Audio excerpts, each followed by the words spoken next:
That's me, killer. Beats in the hood.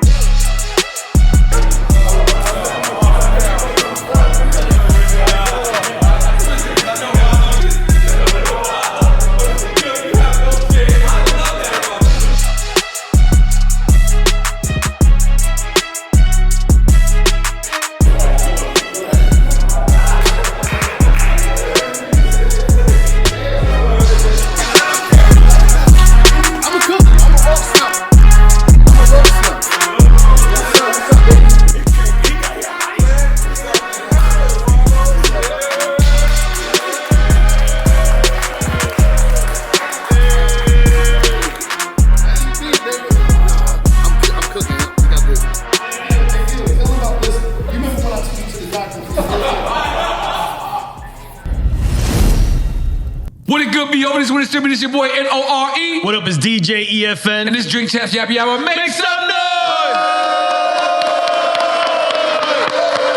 Now, me and EFN, when we started this show, we said we wanted to give it to legends. We wanted to give it to people who have put it in their time, who have put it in their work.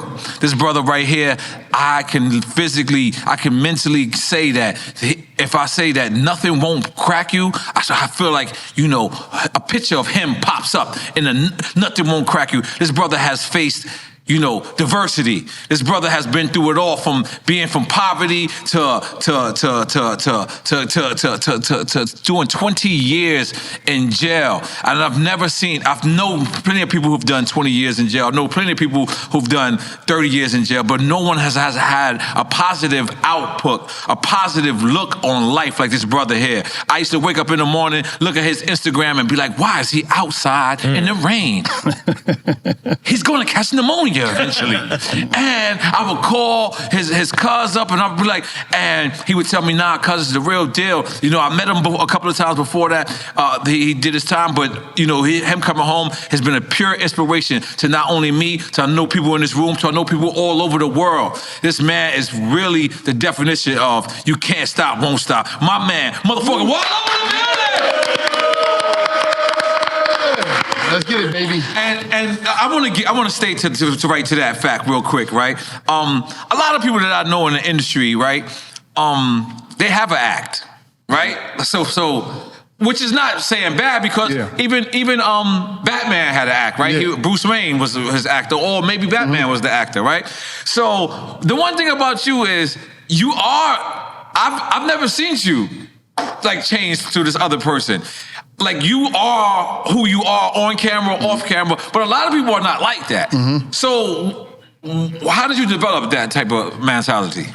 I was always me. You know what I mean? I knew, you know, growing up around the way, I was always funny. Right. I was already always down to do some goofy shit. You know, and I was cool with that. Whether you laugh at me, whether you laugh with me, it didn't matter to me. It was just like, you know, but I was always battling in the hood. You know, you be battling with, who am I? Right.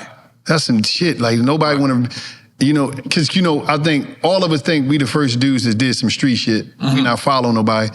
So you be battling with it. But I always knew, they knew Wallo around the way. He was always energy, man. He was always hype, jumping over a car, doing some doing some crazy shit, making people laugh. And it just always been me. Like, everybody that know me from back in the day, like, Wally always been like that. Motherfucker been crazy, hyped up, ready to catch a case for nothing, always in and out of jail. I just was always energized, but a lot of times my energy was towards some dumb shit, the street culture. Right. And I was able to go through all the shit I had to go through in order to transfer the energy, and I just kept being me. And so, yo, it's hard as shit to be somebody else. Right. That's hard. Damn, I understand what you're trying to say. Okay. There's no facade. It's easier to be you, yeah. Right. No, it's hard. Like it's hard. Like, you got to think about it. It's hard as shit to be tough. Right. Because what happened when a motherfucker catch you and you ain't got your tough mask on? Right. You chilling with you just chilling. Because you really ain't tough. Right. See, me is like, damn, I ain't trying to be tough, so you ain't gonna never catch me trying to be tough, you know. But think about the dudes that just try to be tough, and you like, damn, dog, you really a pussy. No, I ain't gonna lie. There's two things that I seen recently about you. One is your wave gear. When you go out to catch the waves. Yeah. You look very suspect. Yeah, that's cool. and you on the bike. You on the bike, Yeah. yo. You was super viral the other day. No, because listen, yo, did y'all see this picture? No, I'm just saying. Yo, you have no shame. Put the picture on the screen. That about put you, the picture on the screen. Yeah, put no, the picture on the screen. you know what happened. You know what happened. You was drinking that purr. Yeah, always. Come on, give me a bottle. Yeah. Listen, you were drinking that purr. Cracking it down. What's that called? The One Piece. Don't drip no Beijing on the juice. Okay. He got Beijing in his head. I'm gonna get to that shit. That shit. But tell them about the bike ride. Yeah. Listen, so you know what's crazy is this was crazy, right? Mm-hmm. And I realized something. Mm-hmm. I realized that we take extreme risks in the ghetto. Right. We'll run down the block, shoot somebody, do this crazy shit, but we never take risk on living and just living life. That's a great So my whole thing is like, I'm just living life the best way. I don't care if you like it or you don't. I'm just trying to share my experience to show people from our environment, like, you know it's another side of life, right? You know it's a world outside the ghetto, right? You know people just live and just have fun. You know what I mean? And that's why, you know, if you see me with my kid on, you like, man, Wallo, he got some, is them MC Hammer bike? You know what I'm saying? Is them MC Hammer biker pants he got on? Let's get it and start. Actually, they is. Like, because Gil said, yo, cuz, you know you got bikers on. I said, I never thought about that. But then you don't understand, the pants that I got on is a cushion in them for the seat. Yeah. So I'm just, oh, my fault. I don't put, like, it's a cushion. So when you sitting your ass down on the chair, it be soft. It's like a pillow in your pants. So you got to have them for the rides and all that. So it's like, but no, I just don't give a fuck, man. And that's when I became free and when I stopped giving a fuck. You know, I seen a quote, or I don't know if it was this a quote, or I seen somebody say, and I asked, or someone asked him, and it was like, yo, you know, how do you live life? And he says, you know, I try to live life like the day before I got out of jail. Because the day before you get out of jail, you think about everything you're doing. Because like, when I look at your Instagram, I say, this motherfucker, when I see you on a surfboard and Gilly laughing at you, and you holding the surfboard, but you dead serious. I'm dead serious. And he dead serious laughing I had a list of shit I wanted to do. I could tell that was the list. Now, correct me if I'm wrong. Was that the list that you had when you was in jail? You say, I'm gonna come home on a surfboard. Listen, I had all this shit. So what's some of the list? I jump out of a plane. So I called Gil one time. I said, yo, man, this was my 43rd. It was like my 42nd or 43rd birthday. I got up that morning. I went to the spot. I went to the joint in Jersey. I looked it up on it because I'm a vicious search. Found it. Bet I'm going here. I called, y'all open today? Yeah, we open. Come down. So I go into this joint, jump out of a plane. They take you to this room to say, listen, if you die, you die. It's a possibility you might die. Sign a waiver. So if you die, I sign the waiver. So you got to sign the homeboy behind you, because he behind you, right? Listen, I'm going to give you the game on that. Yeah, so I'm like, I put the joint on. So I'm like, I called Gil. I'm like, yo, cuz, come down. Where you at? He said, where you at? I said, I'm ready to jump out of the plane. He said, man, get the fuck out. So I FaceTime. He said, you's a nut ass nigga. What is you doing? I said, listen, I call you when I'm done. You got to try this shit. So we get on this plane. I got the harness on. The plane's shaking like a leaf in the air. So we look. But the two doors are open, right? The plane. And those small planes. So it's this dude, this white guy, he clamped me to the bay, like he's in back of me. Clip. He get in back of me. I don't know if I was supposed to say pause right there. All right. But I'm not going to say that because I don't think I need to say that. So he like this. So the whole time, I don't like. So we standing near the door. I'm like, because I'm right near the door. So I'm like, I don't know if I'm going to go first. So it's this dude with a camera on his joint, because I paid for the joint, so you get the camera. So he just jumped out of there like it was nothing. Because he got to film you. He just jumped out like it was just regular. I'm like, damn, he crazy. So the one guy like, all right, buddy, you ready? You start rocking. I'm like, come on, man, what we rocking for? What's going on? He rocking like, you ready? I'm like, oh, shit. So he go to the door, and he like, I'm going to count to 3. He said 1, 2, and next thing you know, we in the air. So I'm like, this shit, wow, right? But it was great, because this is something I wrote on my list. Like, think about this. Okay. Now, you actually had a list? Yeah, I got a list. Okay. I jumped out of a plane. I went surfing. Did you still have this cyclist list? now. You still have it's somewhere in the book of life. Somewhere Okay, I'm sorry. I went surfing. Did that. What else I did? I did a lot of shit, man. Tell me you went to with the sharks. I got on the bull. I did the bull riding joint. The bull in Spain? No, the mechanical? The mechanical joint. Oh, come on, man. But it don't matter. I did that shit. You know what? It don't matter. I did that shit. What do you mean? I did that. You know what? You were all correct. I went to every city. I had a list. Every city I wanted to go in America. I've been to every city I wanted to go to. Because a lot of people talking about traveling the country, and I couldn't at the time because I was on parole. But then I called my PO one day. She's like, yeah, you got your passport. You can go. So I started going out the country. But I went to every city in America, because I said the average person don't even leave the hood. So I'm going to just go to every city. Denver, Salt Lake, Portland, everywhere. I went everywhere, Seattle. So I was just like, so I did a lot of stuff that was on the list that people probably don't want to do. So I said, oh, fuck it. I just want to live life and be like, I did everything I want to do. So whenever I expire, I'm like, damn, I'm cool. But let me ask you, right? Because you coming home, was your intentions to be a motivational speaker? Or I was that in jail. I used to always motivate people in the corner. We used to do some dumb shit. We was always motivated. Right. Come on, man, I got the spot. Let's go. Right. I'm the boy that come through. I'll come right through. Yo, N.O.R.E, listen, man, I got a sweet joint. Come on, we out. Next thing, yeah, it's that. It don't be like that. But you know, I got to admit, because I don't want to go by myself. Right. So I was already motivating people to do dumb shit. But when I was in jail, I was a part of this group called Real Street Talk. It was OGs. So when people come to prison, all the people that's coming through, they'll talk to them about prison life and why go back out there, because a lot of these dudes wasn't going home. And shout out to them, Real Street Talk, greatest full prison. Right. It's the largest prison in Pennsylvania, mostly lifers. Wow. So I was a part of that. So when they come, we'd be talking to them, and I was coming from a young perspective talking. And so I already was talking. And it was this brother, rest in peace to him, his name John Griffin. He used to do security for Malcolm X back in the day. He was from Top of the Clock, Masjid number 12, Philadelphia, Nation of Islam. And he was a couple cells down from me. And one time we came from Real Street Talk, and he was like, come here, Neff. I go in the cell, sit there, talk to him.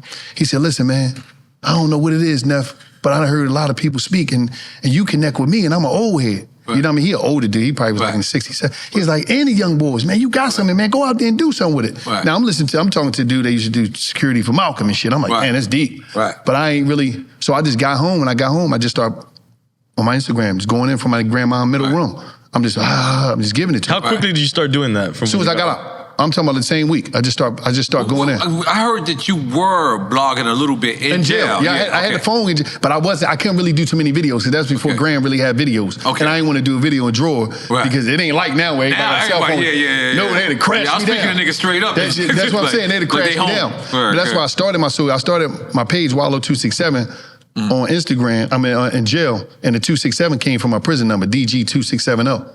Because somebody had Wallo on Instagram already. So I had to go with the 2670, because I'm thinking about where I come from and where I ain't going back to when I get out. So that's where 267 come from. A lot of people think, oh, this is Philly air code. It wasn't air code. That was 26. No, that wasn't air code when I went to jail, man. Oh, that's deep. Okay. It was 215. 215, exactly. It was always 215. Yeah. So I come home, I'm just doing the videos, man. Right. I'm doing the videos, and I'm just going in every day. I remember one time, somebody called Gil. I'm in the crib with him. We tripping. He was on speaker. He's like, what's up with your cousin, man? That nigga crazy, man. Is he all right? Damn, man, they say Wallo was on some meds or some shit upstate. I'm like, damn, cuz I ain't even know I was on meds.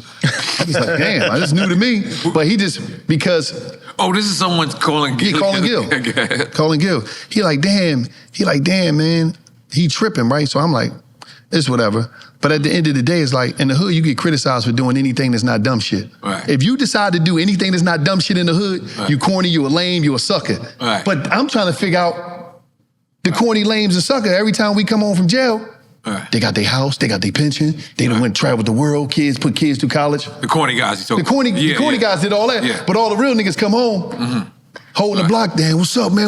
Ain't nobody here no more, man. Take that dumb shit in. You know what I mean? So it's like, it's just deep, though. It's deep, Now, I want to get this rumor out the way. Go ahead, get it out the way. You think Gilly really wrote for Lil Wayne? Without a doubt. For sure. Because I wrote for Gil. No, I'm just telling you, I wrote some shit. I used to be on the phone. Listen, I sent him the raps. We don't know how serious he's being. That's Miss Beauty. I don't definitively know if you playing it. I can't. Yeah, no. Listen. I wrote for him. Right. I used to send him shit in the mail. Be like, listen, and get on the phone. So I give him the cadence. You know what I mean? Just how you say it, cuz. Boom. He like, all right, bet. All right. He like, so that's I wrote for him, but I believe so, but I wasn't there. I don't know. Right. But he told me, I said, yo, man, because I used to be talking shit. Nigga, you ain't right for Wayne, nigga. You bum ass rapper. Because I think I'm Gil's worst critic. Right. Because back in the day when I first started taking Gil to the studio, he signed a management deal. I was his manager, That's right. the label and all that shit, and he burnt me. Oh, shit. He was signed to me. He didn't want to rap. He was playing basketball. I put that motherfucker in a vicious deal. He didn't want to rap. But, you know, whatever the case may be. You gave him 360 before 360? What? I've been to 360, nigga. You remember back in the day, dudes had some of the 360 waves? That was me. Oh, wait, he was signed to you. Yeah. Signed to me. So when did Major Figgas come involved? So what happened is... And then let's name the people in Major Figgas. You got Ab Lava, you got Dutchess Spade, you got Bianca, you got Rolex, you got Bump J. You had all of them in there, my man. But originally, my man Rick Lowe, El De Niro. So what happened is, I'm writing raps in the basement. Me and my homeboy Dice Raw from the Roots. Mm-hmm. I know y'all probably remember Dice. Mm-hmm. Yeah, I just feel like there's PCP in this story somewhere. No, I never smoked no butt naked. I'm talking about like this, the group period. No, I ain't gonna talk about that. Cool, let's go. So what happened is... Where did you go? I don't know, it just felt like PCP was coming up. Gil got naked a couple times. Oh, shit. But listen, so what happened was, we in the basement, and I'm writing names down, Major Coin, Major Figgas, and Dice was like, yo, you should go with that Major Figgas joint. So I tell Gil, I said, listen, this is what we doing. Okay. Major Figgas. We going up to my man Peanut's studio, shout out to Peanut. Okay. Dice like, they gonna hook you up with free studio time, and we just going in there sampling shit and rapping and shit. Okay. And that's how it started. You know what I'm saying? Spade was my man. Spade taught me how to rap. He taught me how to write raps. You know what I mean? Spade. Spade, yeah. Spade. Because I used to be a just came home. He's been home a while. Yeah, I used to be a hype up man in this group they had called Lyrical Tears. I was the hype man. Right. I used to go in there. I mean, you know how the hype was. You know, because everybody was a hype man. Pac was a hype man. Mm-hmm. So I could throw that out there, so y'all can see how great I am. Mm-hmm. But at the end of the day, that's how it started. You know. So is it true that Jay was actually looking at Major Figgas first? I was in jail. We talked about it with Gil. I was in jail though. I was in jail for that. So, but I heard they all went up there. I heard Beans went up there. I don't know. Okay. They say Beans because Beans and Gil and the Figgas was all tight. So they went up there together. Oh, no, I didn't know that part. Okay. Yeah, they went up there together. That's what I heard. But I was in the joint. I don't know. But they were separate entities though, right? They weren't like going there saying like... I know they was all messing with each other. They had the songs together and all that. So I don't know. I was in the slammer. But you were a part of Major Figgas. Mm-hmm. Okay. I mean, shit, you said you just came up with the name. But I went to the cooker. Wow. I wasn't home for that. I was home all the way at the beginning, the foundation of the shit. Okay. Mm-hmm. So do you believe, because that's the rumor, I'm sure you heard it too, that Jay tried to get with y'all, Major Figgas, even though you were locked away. Mm-hmm. For some reason, he couldn't make that happen. And then that's how he went and got state property too. And that's what comes to these rumors of Jay hating on y'all. Hating on who? That's what Gilly said. Oh, no. I don't know to the particulars because I wasn't there. I can't really speak to that. Okay. You see what I'm saying? Right. I know they went up there. That's all I know. I know all of them went up there. Together. That's all I heard. You know what I mean? Because somebody came to jail, was like, yo, man, I went up there. Like, you know, be somebody hanging around the vibes and just taking trips to New York. So I don't really know. You know what I'm saying? I don't know. Right.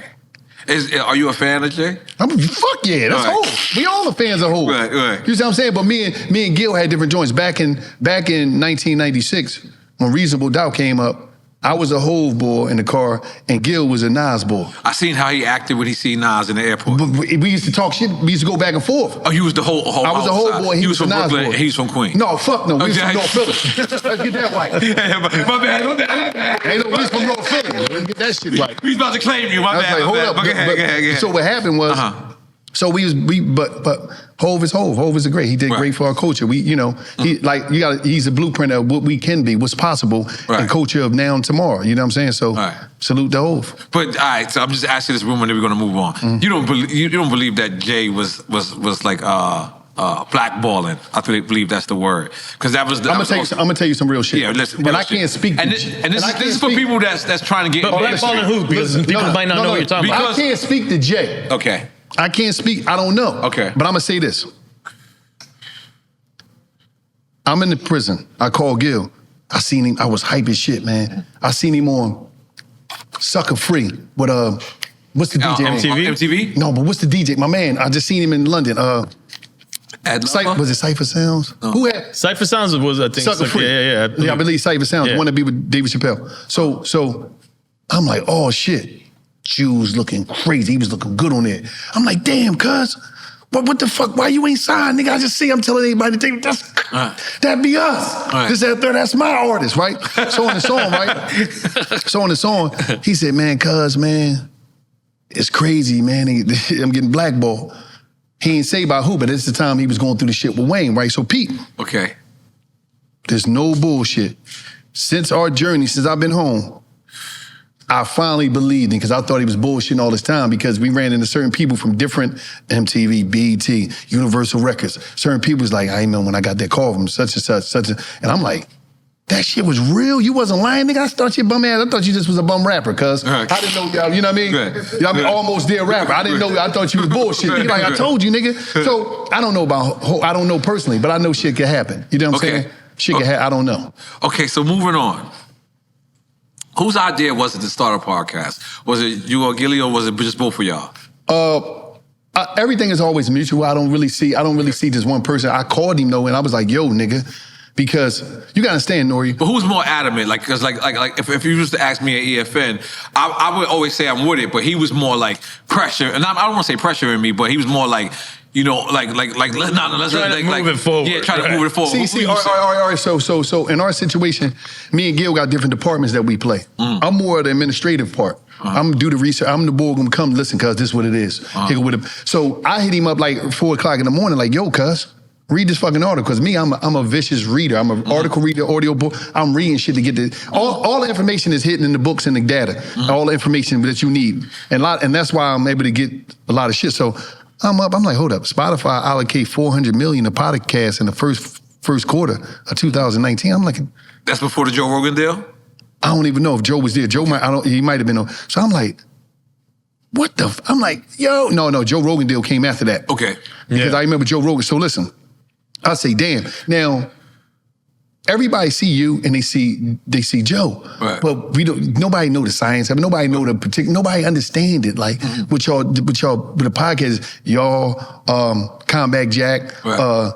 Taxstone, everybody, the whole y'all like the Cypher Sounds at Rosenberg. Yeah, all them. Shout out to them. So y'all we don't know nothing about that. Only thing I know is that they giving out all this fucking money. Right. So I said, hold up. I called him 4 o'clock in the morning. I'm like, yo, get up. I kept calling him. He got up. Yo, what the fuck? But damn, what's up, cuz? You cool? Yeah, listen, read that article I just checked. Right. Read that fuck. Man, and I'm like, he gonna go back to sleep, so I'm gonna catch him later. And that motherfucker called me right back. Wow. He said, yo, we gotta crack the mics out, man. What the fuck is going on? They giving out this paper. Right. Next thing you know, it was on. We found a place to do it, started doing it, and it was up from there. We believe, because the first day we came out, we was under comedy, because we didn't know how to set the categories. We were under comedy too. I came think out, that's the Chico. and I never forgot, I was in Salt Lake City, because I'm the one that's paying attention to charts and all that. Dudes don't even know where the charts at. So, and you know what's crazy about it?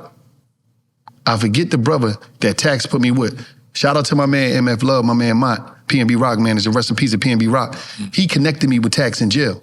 Tax had a blow in there. So me and Tax texting, and I asked him about the podcast shit one time, and Tax was like, this is what you do. You do this, you do this. So Tax Tax was home. No, he was not home. No, he wasn't? No, he was not home 2019. No, he wasn't. Tax was in the cooker. I thought y'all started before. No, because remember, Gilly came with Shaggy on the show, and they hadn't started yet. April 2019. You got it. Tax was in the cooker. Yeah, because we had Gilly on twice. Shout out to Tax. So Tax like, no, this was, and I forget the brother. He said, get with him. I got with the brother. The brother gave me the whole game. And so I already knew that game. So when we went, we uploaded. We uploaded them in Salt Lake City. In 7 hours, we was number 4 in all categories and number 2 under Joe Rogan in comedy or some shit. Like in 7, I said, oh yeah, this, that. Because what I realized is that it's cool to start a podcast, but you really need an audience before the podcast. Yeah. Like everybody, because you got to speak to your audience. That's what makes it dope. And what we said was, we gonna do something different than N.O.R.E. and Joe. Joe wasn't doing no motherfucking guests.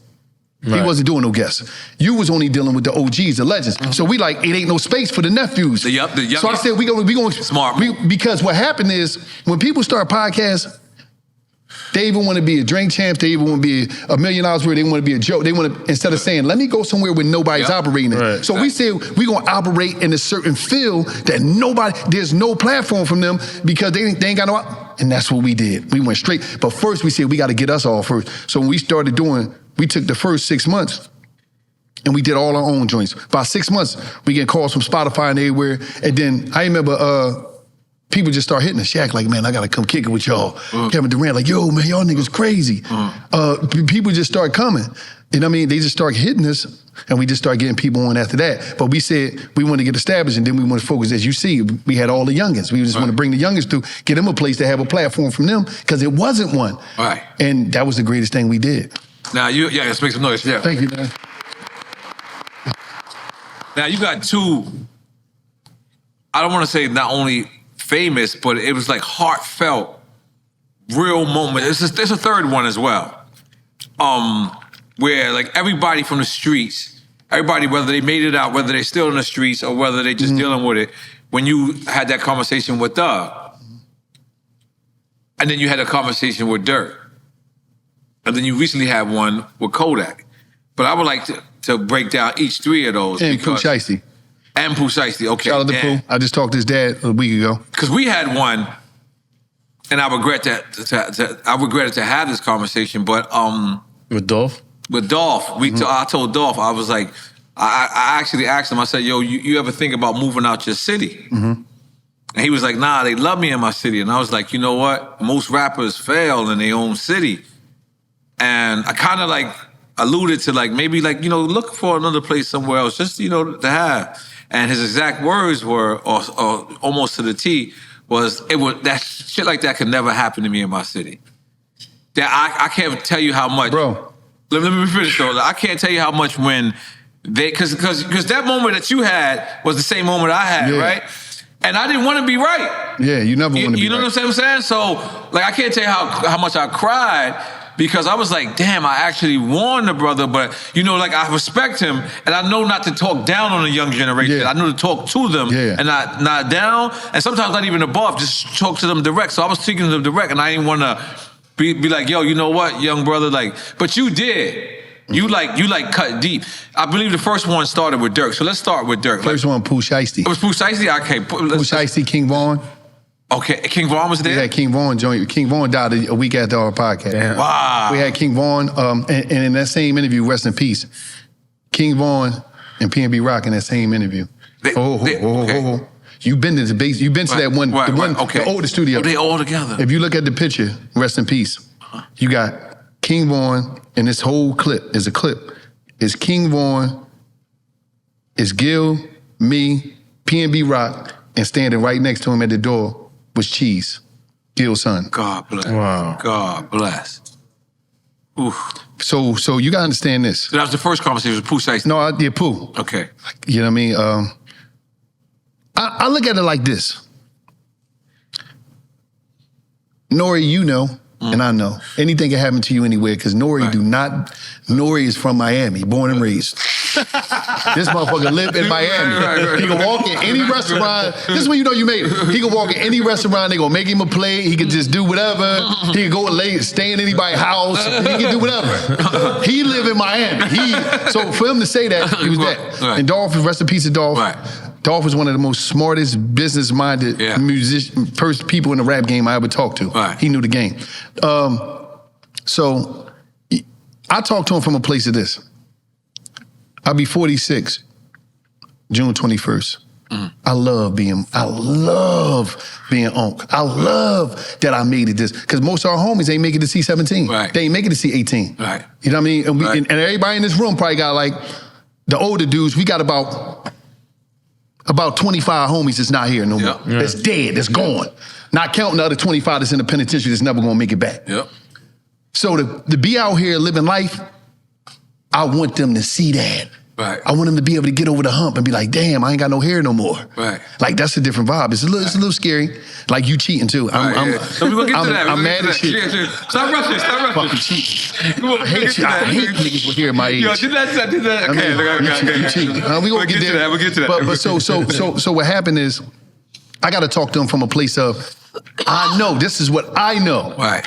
Everybody going to see them and they going, yes, man. Right. They got to be around. Even you know how many times I talk to some of these young boys and the old head to be in the crew be like, I'm glad you told him that he need to hear that. But nigga, why you ain't saying that to him? Yeah. Fuck, the paycheck is that strong? Right. You don't want to get sent home? Right. So it's like, nobody else going to tell him this shit. Right. Because everybody, I don't need you, Neff. I don't need your money.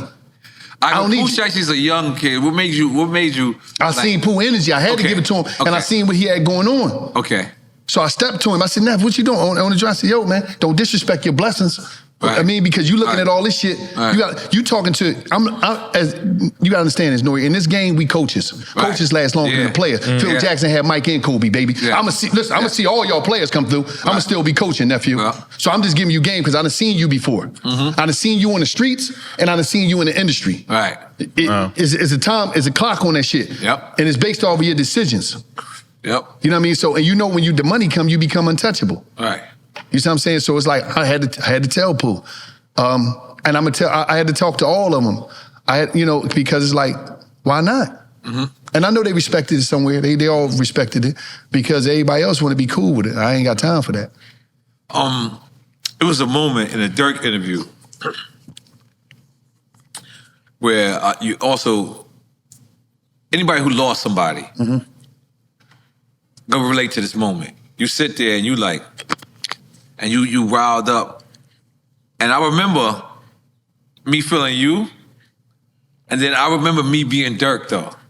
Yeah. I remember because Durk looks, and he doesn't look at you. He can't, not like he couldn't make eye contact with you, but he purposely made eye contact with one of his friends and was like, your cuz really crying over here. But in any other situation, like his friend might have been like, laughed at, you know what I mean? But it was so much of a real situation. And that interview has now aged because now we understand what Durk is going through. We understand what he's facing.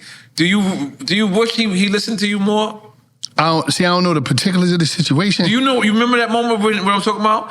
Yeah. Where you start, I believe you said you forgave your brothers? I forgave my brother's killer. Your brother's killer. And you describe it, and then you start crying. And when you start crying, like Durk, he's just looking at one of his homies, just like, as a cosign, like it wasn't being disrespectful. He was just like, yo, cuz really crying. But the energy in the room wouldn't let that joke allow. But it was a very serious situation. You remember that moment, Wallo? See, this is what people don't understand. We could have did that interview anywhere. Y'all did it in... You see what Durk say? Okay. I'm doing this so we can get deep and personal. Really waiting for the perfect time. He didn't want to do it nowhere else. He told me, wow, I want you to come here. We gotta have some real rap. So when I come in there, right? And this is O Block? I don't know where it's at. I just know it was a fucking basement and there was 100 niggas in there. That's all I know.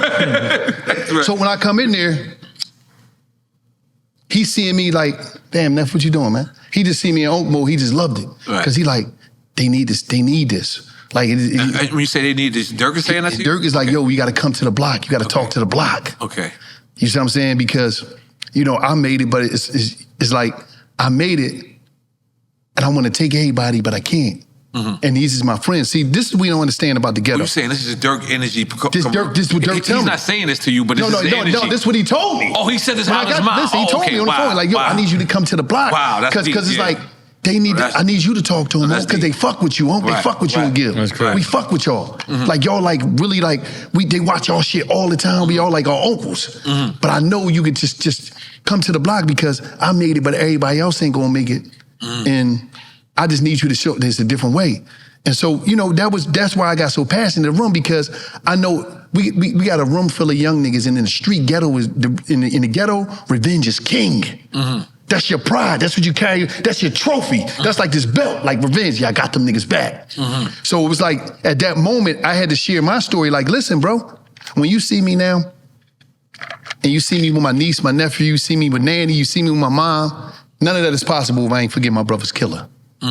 Just think about how the hood would be if we was able to forgive.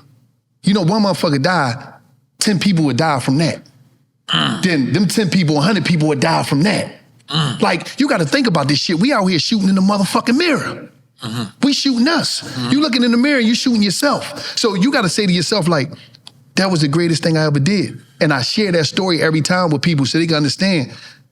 But it wasn't easy. It wasn't easy, right. But then at the end of the day, it was. Because we designed to die for a motherfucker, not designed to live for a motherfucker. But I'm looking at them little baby. I'm looking at my niece May May when she come in that visiting room and say, "Unc, she don't even know what's going on. Oh, you ain't come back to jail, is you? You gotta take me here." And she's sitting on my lap, and I'm like, and my nephew like, "Yeah, Unc, I can't wait till you come home."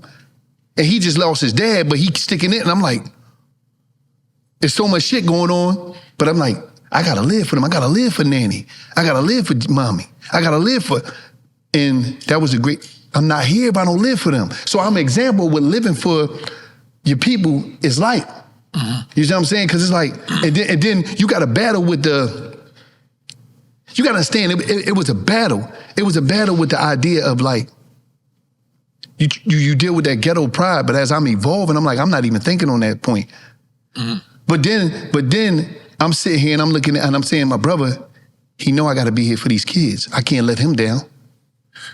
You know what I mean? So it's a battle that goes on, and it's like, when is shit ever gonna stop? When the annihilation of black people by black people gonna stop? Right. It's up to us. We can't. We gotta figure this shit out. So I'm just trying to lead by example. And let me tell you something. You know how many people that came up to me over the years and say, "My brother got killed, man. I seen you. I seen that TED Talk, man. I seen it. Man, I needed you, Lo." So, you know, I did what was right. But let's clarify it a little bit, right? Just for people that's listening. You're saying that if you was to be right now, like in an alleyway with your brother's killer, and you could get away with it, you still would walk the other way? I couldn't live with that. Let me tell you something, N.O.R.E. I'm not built to kill nobody that look like me. That's real. That's real. I respect that. See, because you know what? I be cheating. You don't get no blessings when you're cheating, baby. You know how you try to play both sides of this? I'm a hustle, but I'm gonna tell my mom I'm doing good. I'm gonna try to spend my parole officer. You can't cheat this shit. You can't cheat blessings, bro. You can't play both sides of the fence. And I'm just not built like that. See, because now I gotta think of his nanny. I gotta think of his kids. I hope that a person will grow from that and become somebody better. But I can't, I'm just not cut like that. Right. Some people is. Some people is cold. I'm not cold like that, I'm warm. Right. And I'm cool with that. Right. If I'm a sucker for that, cool. Nah. I ain't saying you, but you know, some people they don't understand. They ain't level up yet. Yeah, because that was the thing was in that room with Durk. Now, I wasn't there, obviously, but I felt I was there. And I know that little nigga energy. Like, I don't mean to call them little niggas, but you know what I'm trying to say? Yeah. That younger mentality, like, you know what I mean? Like, we don't cry for this shit. Like, you know what I mean? Like, you know what's crazy about that room? And I keep telling people, these young brothers in the ghettos of America is smart, but they don't have no exit plan. Where the you can't go nowhere. I know that the dude's 2 blocks from me is trying to kill me. Right. But I ain't supposed to have a strap on me. I can't protect myself. Everybody else can protect themselves, but I can't. I don't know how to go to get a gun license. I don't know that I can get a gun license. I don't know. And it's like, and then sometimes we be inheriting, you inherit beef that ain't got nothing to do.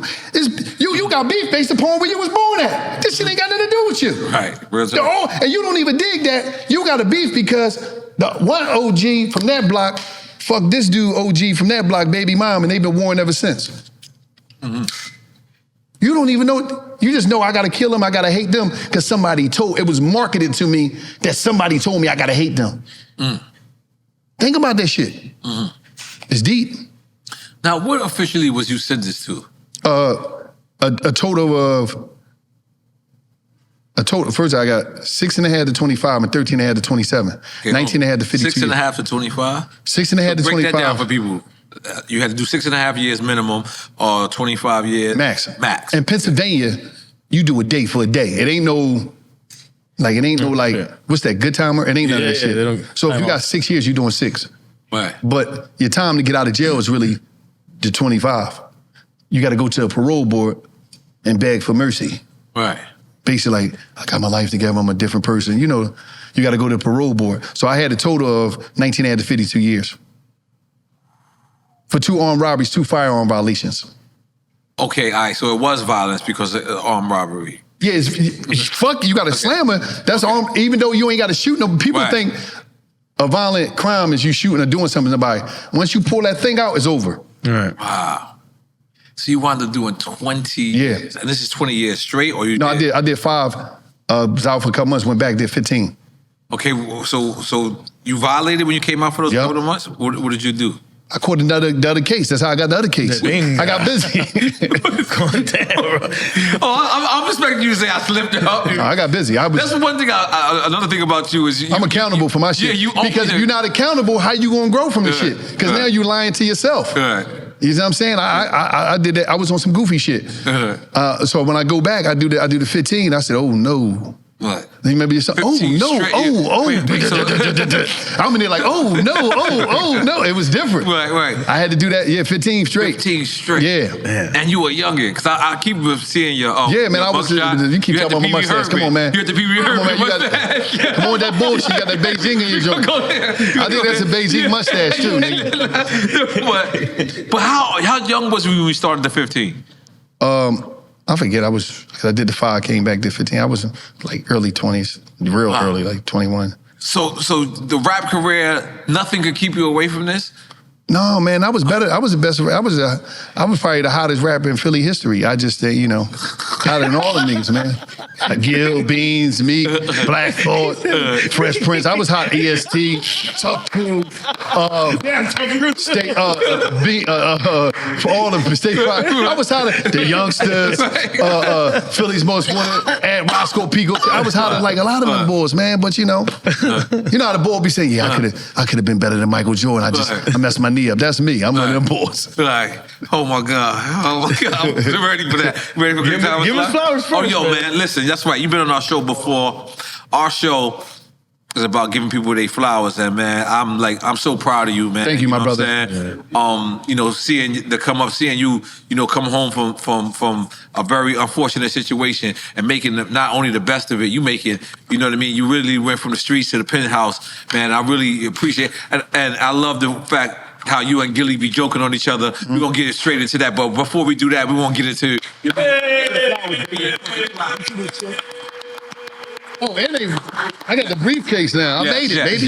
Yeah. I made it. So another beautiful things about you and Gilly right is I feel like that's how y'all got a relationship like me and my nephew, but we don't do it on video. Yeah. You know what I mean? We're off camera.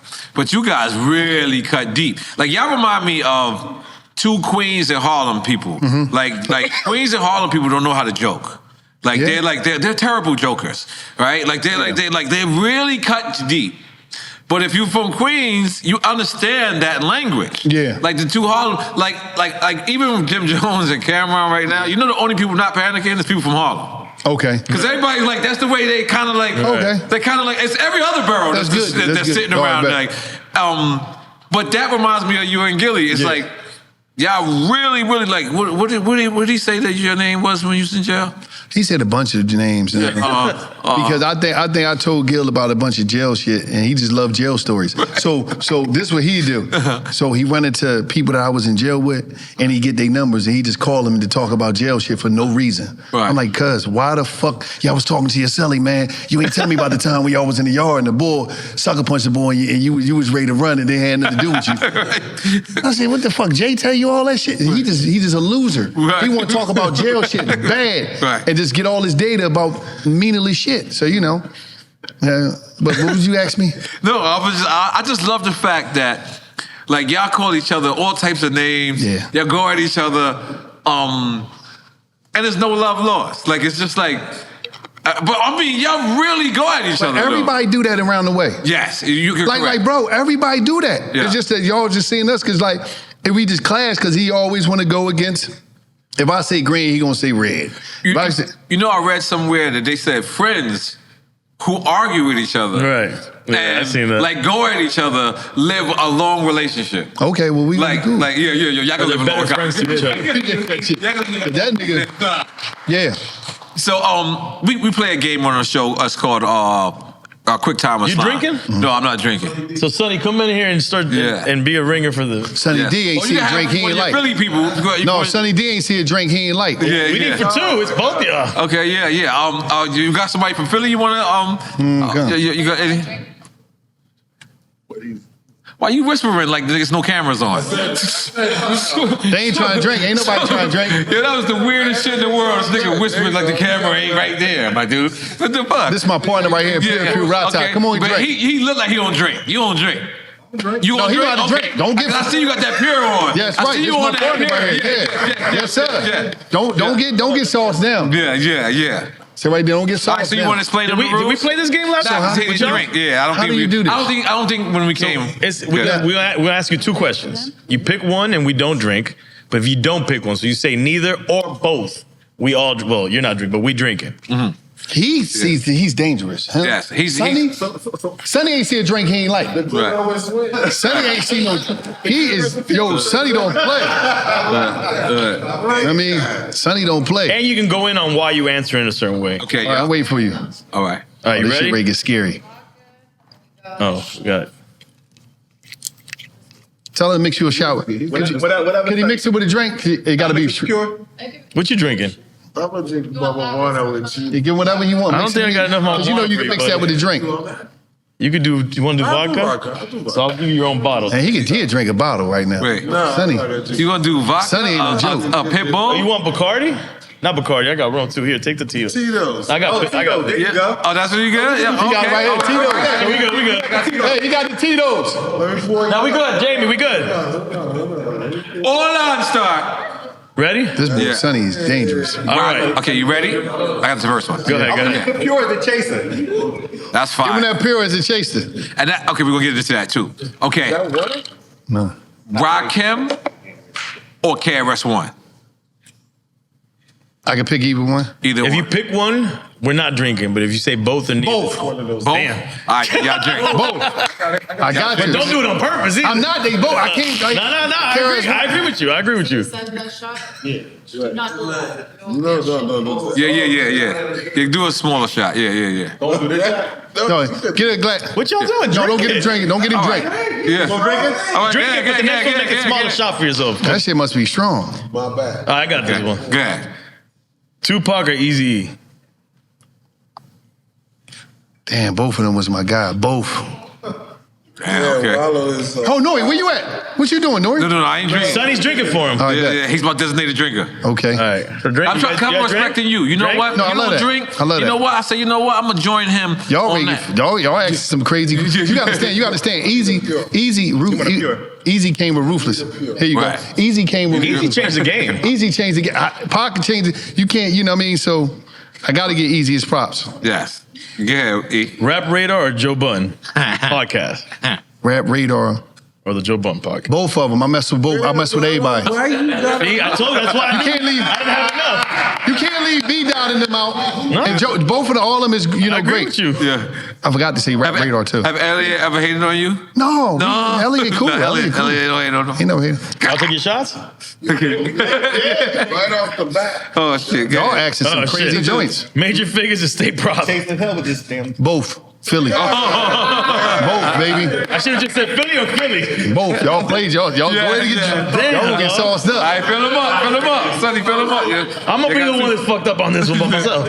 Are you taking shots too? I forgot. Okay, oh, you got this one. Okay, my bad. I don't even. My Kendrick or grandpa Drake? glasses now. Both. I'm really gonna say both for everything? I like both of them though. I'm Right. gonna say. Right. I ain't. Go ahead, buddy. We seeing you. We You see watching you. they know it vicious. No, we watching you. He said, hold your flowers. His son here. His son got it. Yeah, okay. His son okay. gonna take King. Okay. Jay-Z or Big Daddy Kane? God damn. Did I take? I don't know. You about- look like you had 3 cuts of your Listen, eyebrows. No. You look like Listen, you had. listen. All right, so listen. Okay. I'm gonna just tell this story. Big Daddy Kane was mad at me one day. Big Daddy Kane. This is a true story? Listen, a legend. He coming through the airport, right? It's early in the morning. We're in LA. So we ready to get on this Dunkin' Donuts day. So Gil, we ready to get some tea. Kane got a mask on. He walking down all calm. I go in fan mode. Kane, what's up? Like, I drawed on him. He was not trying to be noticed. He like, Gil just told us, he like, I'm like, Kane, what's up? Oh, shit, come on, Gil, come here, this is Kane. Because, Gil said I'm the biggest back in the day groupie of all rappers. I'm just this, I love all back in the day for no reason. That's the shit to me. So I'm like, damn, Kane, what's up? So y'all guys will go ahead and drink again. Kane in, Right. Kane in, what's the name? So you went with Kane. I'm going with both Oh, of you them. went with both. But he gave us a Kane story. I had to Okay, be on the like Kane story, man. Okay. Kane was pissed. Bruce Leroy Where'd you go with or this? Bruce Lee? Nigga, Listen. I killed that? No. Fuck that. Fuck that. Fuck that. I just made this one up. I gotta pick one on this one. And I'm telling you why I'm picking one. Let's see. Do you know Bruce Leroy told me that I'm Bruce Leroy Jr.? I seen it. Bruce Leroy. I seen Fuck it. you I seen talking it. about? Randall's That's album. the That was real- in Queens, right? He a bad motherfucker, man. Yes. Bruce Leroy. But he still looking good too, He's a bad boy. He's a bad boy. When the He had his S-curl still popping. I was He's a like, bad oh, shit. boy. I had to. Oh, I'm sorry, shit. Bruce Lee. Yeah. I had to. But Bruce Leroy would have picked Bruce Lee. I don't got nothing to do with that. He was part of my. That's a good point. You know what I mean? That's a good point. Go ahead. All right. Petey Crack or Meek Mill? Both of them, Philly. Okay, drink up. Hey, bingo. Drink Philly. that beer. Drink that I love beer. Philly. I love Philly though. Okay. You can't do that. Biggie or Big L? Big L was. Big L was a beast. I'm gonna say this. Big L was better than a lot of niggas in New York. 9%. If he would have ended up signing with The Rock, which was Y'all was go gonna ahead. happen. You know the story. Go ahead, drink again. Both. All right. Both. Yeah. When I think you're gonna say one, he's like, no, but it's both. He was a barbarian, man. Yes. If he didn't go, it was over. Hold on, let me get my drink. They just drunk a bottle messing with me. Damn, bro, I'm sorry. This dude. Black Thought or Nas? Good God. Black Thought or Nas? I like this. That's a good one. And that's, I'm going with both. come on. I thought you were gonna go Philly. I would, but no, man, they both barbarians. They are. Well, Yeah, you got the right. I'm just gonna be drinking. I just start going like this. Oh, I forgot you drinking I'm too. drinking. Yeah, my bad. Okay. Yeah, we he said said both. Yeah, I Yeah. said both. Yeah. No, I think he truly believes in both. No, Black Thought's a motherfucking animal. Yeah. And Nas is animal. everybody, man. Nas is animal. All right, Eve or Missy? All right, come on, let me just pour up already. They both legends, man. I got to go with both of them. They legends. Eve's a legend. Yeah. Missy's a legend. Oh man, you get me now. All Okay. You big Next boy, one. y'all can handle it. right, Y'all coming with joints that's too like Combat Jack or Tax Stone? rest in peace, rest in peace, yeah. rest in peace to Reggie Combat says. Jack. Reggie says. Listen, Yeah. rest in peace. Combat Jack. Both. Yes, and yep. And Shout out to my Yeah, man both. Tex. Yeah. Yeah, Yeah. both. Y'all shouldn't have done this. Yeah. these motherfuckers wrote that shit. Yeah. Look, his chest burning. His chest burning. Yeah, I ain't gonna lie, that Tito's look hot. No, it's cold. All right. You- okay. Sonny Ray. Wallo. Sonny go. I got to, man. I got to be real. Yeah. Right? He always loved. Lil Uzi or Lil Durk? Both of them. Should we just say how many we got? We just say both drink all the shots. Come on, y'all. No. The last one he's gonna pick. Shot. Hold on. I gotta start pouring These mini people- shots. About love, and I gotta love him for being about love. Oh, this is you. I'll do it. All right. Geno's or Pat's cheesesteak? He live in Philly. I'm gonna say something, right? Okay. In the hood, we never ate them because they don't chop their stuff up like Okay, so we you eat the want- joints in the hood. So you want me to switch it up? Food chasers. No. Let me say this. Okay. All right. Let me say the names. Shout out the ones you eat. Let me say the names, and I can switch this up. Yeah. Taste cheesesteaks. And you say what? Food chasers. No, I was gonna change it up. No, you change. I got. That's I'm gonna say taste cheesesteak. Food chasers. Escabibbles. Pretty girls cook. Country cooking. Saudi.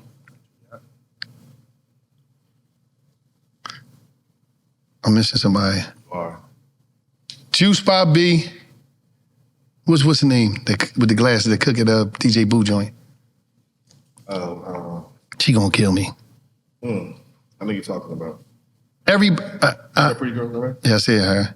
Everybody in Philly, all of them. So y'all got to drink it all. That's, All right. Damn. But, all He right. said both times All three. right. So I'm gonna give you one more. So food chasers or Beans food truck. Yeah, I got chickens. Both. Jeez, okay. Take another one, goddamn. The one time I wish I was drinking. Key Boom. I meant to say Key Boom. Boom. Yeah. This is aged Mama Juana. Oh yeah. This is terrible. And Kings and Queens. Two. So Escobillos don't make the list? Escobillos, yeah, they That's like do their Hollywood thing. cheesesteak? Yeah, but they do their thing too. But Okay. Taste Cheese. We've been there. Yeah, they got my picture in the wall. Yeah, but that's why you trying to throw it out there. Yes. Yeah. Chicken cheesesteaks. Yes. How you know? Yeah, You're like, I'm a chicken cheese. I don't do red meat. Yeah. Okay. Has y'all fucked up with Fat Boys? Nothing? What you got? Fat Boys times nobody? Oh, Fat Boys or Beastie Boys? Both. Come on, man. Damn, look at that. Damn, man. I love You hip got an hop. opinion, man. You got an I opinion. love hip hop. ELE. Everybody love everybody. Y'all don't remember that from Semi Pro? Go ahead. Damn, man, I ain't mean to do this, man. Rocky 3 or Creed 3? Creed.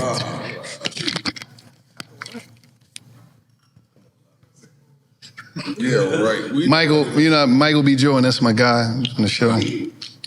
Rocky, he inspired us all. Oh, Jesus I ran through Philly. This is your speech for both. Both. Good. Yo, cheers, fellas. Cheers. Y'all gotta stay here and be drunk with me. Look, we just opened this. Good. Es una mierda esta cosa. Chase it. Scarface or Ice Cube? Both. Oh, that's good. Let's go. Both. Legends. I'm gonna say both. They legends. You love everybody. All right. I ain't mad at them. Y'all ain't give me nothing. Y'all ain't give me Y'all nothing. got any stories with these people though? Ice Cube. Y'all interviewed Ice Cube. Cube, you know Yeah. what? Let me tell you something about Ice Cube. Cube's a hater, and I'm gonna tell you why Cube's a hater. All right. Cube hated on me. So the big three come. So we go to play in the big three. Every year, Gil get the MVP. So we in the locker room and we getting ready. I'm like, yeah, we gonna go there. We gonna kill him. Cube, we got him this time. He said, Wallo, this is what I need you to do. He said, He doesn't. no, where you just going? go, Come bro. here, man. Listen. He's trying to get out of it. He's trying to get out of it. Make sure somebody watch something. He ready to throw up. So Cube, so we in the locker room, we all getting ready for the game, this, that, and third. I said, listen, man, we gonna do this. I'm starting this, that. He said, Wallo, this is what you gonna do. And Gil, you gonna do this? He telling everybody what to do. This is Cube telling you guys. Anthony Edwards on the team, Anthony Anderson. Okay. Man. Me, Gil. It was a bunch of people, but whatever. He said, Wallo, and he's telling everybody what to do. He said, Wallo, this is what I need you to do. I need you to just sit on the bench and just chill and hype the team up. I said, you fucking hater, kid. You a hater ass. No, because I ain't gonna lie, Wallo. No, I got 4 points in that game. I'm gonna be honest. 4 points? Yeah, I across the think girl. you've been riding the coat. I realized that you might be trash. A little bit. Like a little bit, not a lot. Like You ain't see that? You ain't see my joint? You ain't see that video I slammed him? Any nigga that gotta show the video, what's the man nice? No, ain't what's really name? nice. No, it's a lot of people that be hating on me. Kevin Durant hated on my game. Dame Lillard, Stack, all them dudes. Matt Barnes, I cooked Mark Barnes one time. Yeah. Hey, you ain't see what I did to Donovan Mitchell? You ain't see me work him out of. I barbecued, get him. Okay. But go ahead. Yeah, that's the next one. Oh man. Nipsey or Young Dolph? Rest in peace, everybody. Both. Okay, yeah. Why y'all just Nah, Yes. y'all nothing, bro. Relax, man? Go ahead, and y'all have a bad night, man. Fucking with me. Yeah. No, he's understand. You're enjoying this too. That's crazy. Not really. Nah, you gonna be man. I'm sorry, man. You gotta love real. You don't need to fuck. Sorry, Dion. You lucky I ain't called Y'all you. drink? Y'all drank? Go ahead. Y'all lucky, man. You didn't take your drink. Go You take should your, have sent take your your son drink. of it. No, we did take the drink. You just refilled All right. right. He took his drink. You should have sent your son, man. Kodak or Pooh Shiesty? Both. Go ahead. They're my nephews. Yeah, bro. I gotta get more cups of this shit. They're my nephews, though. Yo, when I did, I said you wanted to fuck Yes, you did. And the coach, Yes, you did. that's because you trying to keep us together. Last time I seen him, he beat me for $1,000, man. Yeah. Cleaned me out. Y'all got your next one ready? Because it's back to back. Oh, see, he already know. UGK Back to back. or Outkast? I got a pocket full of stones. Both. Both. Right. It's beginning to look a lot like follow my every step. Take notes. Yeah, both. You know I'm a hip hop historian. Why is y'all asking me this shit? Okay, because we try to get them drunk. They gonna be fucked up. I'm sorry, Rod. I hope you don't. Dave Chappelle or Chris Rock? Oh, wait, hold on, we're not done yet, Sonny. Wait a minute. No, that's the last one. Y'all gotta drink that shit. What you mean that's the last one? They already took their joint. They did? Okay. My bad. Just making sure I'm not alone in this. Here to y'all. Every time You got a relationship with what? What, you got a relationship with what? Listen. I'm gonna say this. Yeah, he let our live and breathe. Dave gave me $1 million worth of game one time. Was he smoking cigarettes? No, of course he was. I'm in the dressing room with Dave, right? Me and Gil, we in there. I'm talking about we tripping. Right. We talking about all the time. I told Gil, Dave, Gil, you got a hell of a game. I said, yeah, that's. He said, okay, He said the and one. He called Gil. He said, all that shit. Yeah. I said, he didn't give you no problem. I said, it's that nose shit. He said, all right, whatever. But whatever. Gil get amped up. The white shit, powder man. But whatever the case may be, That white shit. Dave said, listen. Dave said, Wallo, I was trying to figure it out. I had all this money. They kept paying me for shows and all this shit. I couldn't make it happen. And I kept looking for something. And that's how he came up with Dave Chappelle. He read a fortune cookie that said, everything you need, you already got in your kitchen. The best meal, he said something like, the best meal you'll ever cook, all the ingredients is already in your kitchen. And he just started shooting the Chappelle show because he was like, I already had the people I needed right there. I keep looking for all this other shit. And my guys that I deal with is already there. Ashley, Larry, rest in peace to Charlie Murphy, the whole team. But both. Because I love Pookie. Oh, we drank already. I thought we drank that one already. No, Pookie was a motherfucker. Before that. Man, y'all fucking me up. Pookie was a legend. That was a great story, though. I love it. Yeah, I like that. Thank you. ODB or Biz Markie? Rest in peace to two legends. Rest in peace. But both. Like a freak show. I'm talking about one thing about ODB. When he came out, man, Cheers. first of all, legendary songs. Nobody Beats the Biz and the Vapors was classic. Can you feel it? Nothing can save you. And this is the season for catching the Vapors. Biz was just, Biz didn't care. Biz knew he was that guy. Biz changed the game. Biz knew that guy, and ODB didn't give a fuck. Right. You see what I'm saying? When that Brooklyn Zoo came out, Brooklyn Zoo, that tape, he got the welfare ID on the tape. It was just legendary, both. All right, well. Yeah, we knew it was both. We just want you to explain some stuff. Yeah. Good. NWA or Public Enemy?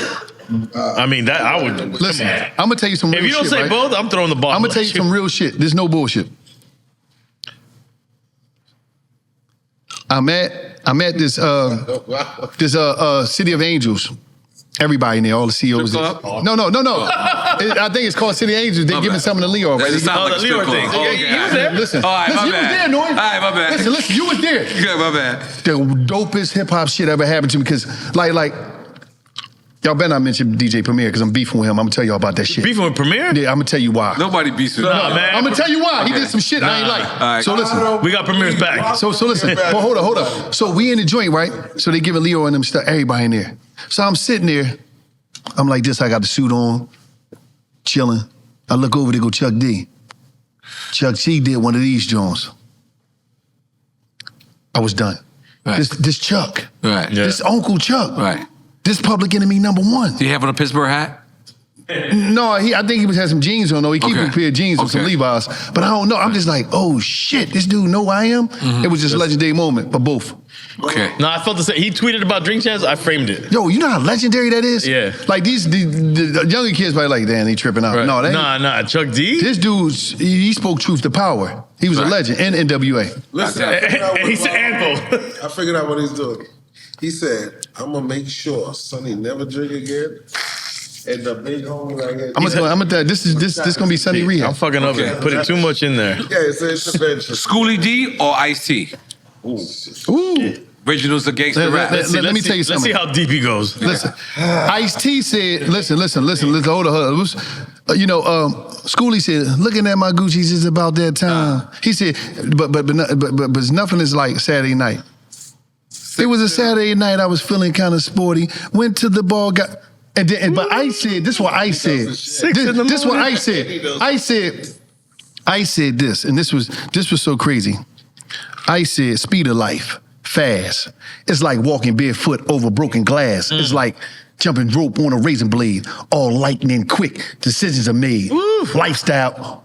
Ice was so cold, right? I ain't gonna front. When I was young, I wanted to be Ice. I used to rap Ice.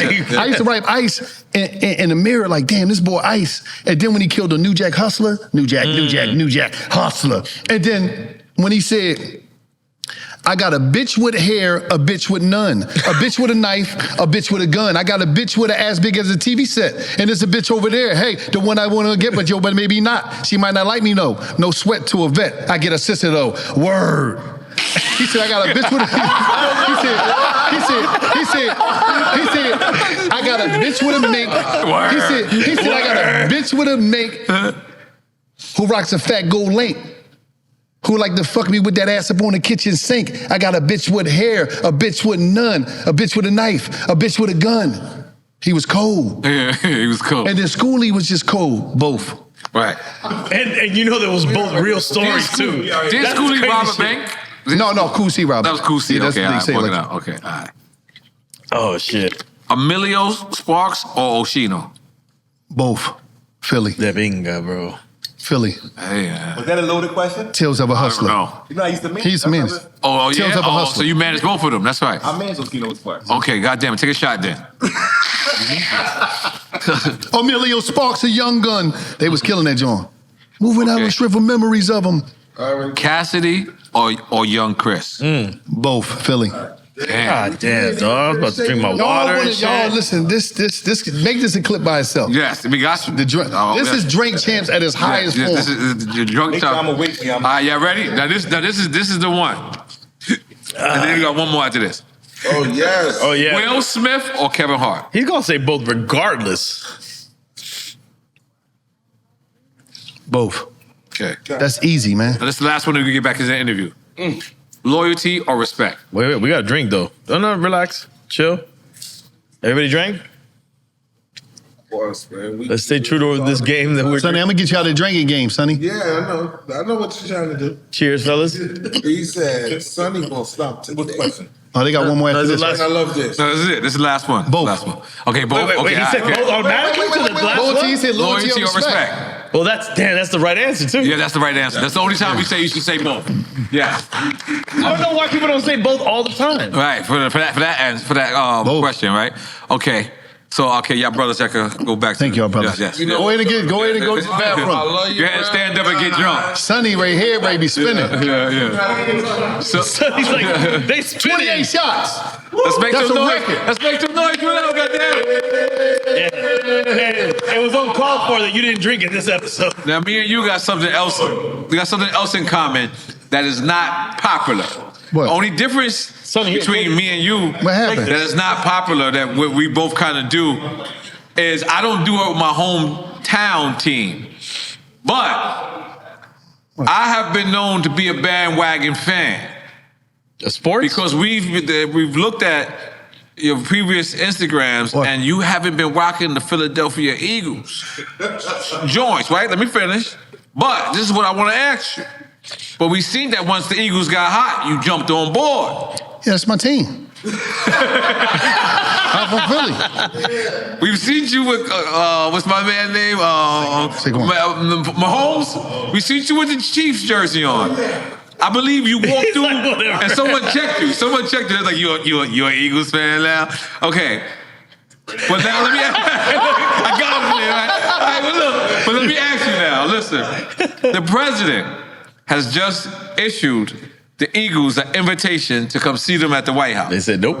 So it's a two-part question. One, do you think the Eagles should go? And two, if the Eagles do go, are you bandwagon fanning in the White House? What you mean bandwagon? Like, cause you know, you'll follow them to the White 'cause House if they go. I'm sure Gilly will go with the team to the White House. I'm gonna say this. The first question is the Eagles my team? Like, why I'm a bandwagoner or what? No. Are you a bandwagon is the first thing. No, we know you're It's a the first bandwagon. question. It's improvement. No. I'm a bandwagon too. It's okay. Yeah. It's not bad in my book. He said yeah. It's not bad in my book, but do you think the Eagles should accept Trump's invitation I heard first? I don't know. I heard they declined They it. did. No, I heard they did. They did. No, They- I think they they accepted did. it? Yeah, I believe look what's the name? They accepted Yeah, it. I believe they accepted it. but originally they was I declining? think that's outside of my pay grade. I don't Right. care what nobody do. But so Gilly is packing up to go with the Eagles to the White House. Do you hop in the car with Gilly and tag along, or do you say? I'm gonna say this. I don't even know nothing about that, so I wouldn't even. We be somewhere recording a podcast. I don't know. Oh, if he's we gonna do record a that. podcast. No, but you have a choice to go to the White House. Oh, Are no, you going? no comments on that. I don't know. I can't. You know what I mean? You No don't say comment. both. Take a shot. Nigga said both. I don't know. Because they not letting the team. They not letting people. You're not just going with. No, I It ain't believe. sweet like that. No, I believe you can't just go. Yeah, no. I believe there's certain people like the team gets like a guest. Like you could bring your moms, you could bring, and I believe Gilly was that much good to me as an outsider looking in. Gilly's a player. Nah, yeah, he's definitely. I feel like he is like a player. The franchise, like I even know the dance. I've been blowing the whistle. Gilly helped the win. But that's how ill and good. You know, like I think me and you talked about the episode that he come out, like how ill he is as a fan. I'm gonna say this. Okay. And I'm gonna just say this about another topic about me being a fan. Okay. So Saquon tell me in the locker room, right? He said, "Oh, you a fan now? You with us now?" Yeah, because you got the Chiefs jersey on. I'm like, you my favorite player. No, I didn't have no Chiefs jersey on. I had an Eagles jersey. No, I'm talking about back then. I'm in the locker room. So I'm like, damn, you my favorite player. He like, now you with us in the third. So we get ready for the parade. So he walk up on me, he laughing into that third. I said, guess what, man? So it was me, him, and I think Slade was there. Somebody was there. No, somebody was there. So he like, damn, Wallo, you just crazy. I said, no, we both crazy. Mm-hmm. I said, you don't think we got something in common? He said, what? We both traded teams this year. How you gonna judge me? you traded too, nigga. How you gonna judge me? You traded too. I'm like, damn, baby. He started laughing. I said, damn, don't leave me alone, man. I mean, we both on the Eagles now. Just deal with it, baby. We both on the Eagles now. And you're also a New York Times bestseller. Let's all make some noise for that. But let me say this. N.O.R.E came through for me. All right. Did the Miami book joint. That's right. And I told N.O.R.E, and that's what I said. So I said, N.O.R.E, when did you put your book out? Oh, man, I'm signed to Simon and Smoosh's I know, but you bullshit with the book. You gotta go. I'm finishing it next weekend. What are you talking about? Okay. I got the guy's flight. I'm finishing it. My man's called me. Anything you need me on, let me know. Yeah. I'm finishing mine next week. Listen, when you do it, you got to do a book tour. Yeah. You got to go to Lit Bar in the Bronx. You got to go to Uncle Bobby's in Philly. You got to go to Baldwin & Co. in New Orleans. You got to go to Malik Books in L.A. You got to go to Kendrick's in Houston. You got to go to all them. Yeah, some weed. I can remember. Mahogany in D.C. Yeah. I'm just saying, these bookstores is going to support you. Text me them shits. Those are the mom and pops, right? Mom and pops, they going to support you. Books in Miami that supported me. Now, let me ask you. We was just listening to, where's Los, what's his name? Jesse what? Jesse Ilsa, right? Who the fuck is that? Well, he's like the billionaire guy that he wrote Go New York, Go for the Knicks, and he has like the biggest sauna company. But he said sauna company? Yeah, like he'll go and cold plunge. He has the biggest shit. And he's a billionaire type of guy. He used to work for Def Jam, or he used to be in Def Jam.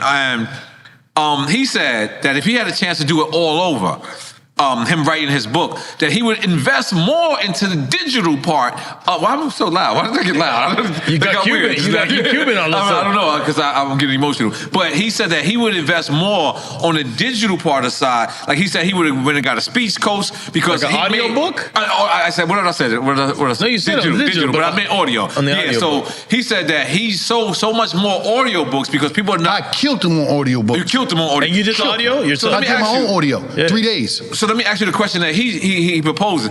If you had a chance to do it all over, would you invest more of your time in the audio part of it? He did, he said. No, I did. I said in that month, listen, my manager, Desiree, was like, all right, you got to go down here. She's like, I said, that's what we got to do? Girl from Penalty Records, right? No, Des right there. That's my manager. All right, cool. She run everything. So Des was like, listen, Des was like, I got the studio, like real live studio. Like you already like you're recording an album. I went in there, they got a nice soft chair, you just chilling there, and you be in there for hours in that booth. Reading your book. Right. And it's N.O.R.E, you got to do an audio. It's simple. Right. And you take a couple of days. We went from 10 to 3.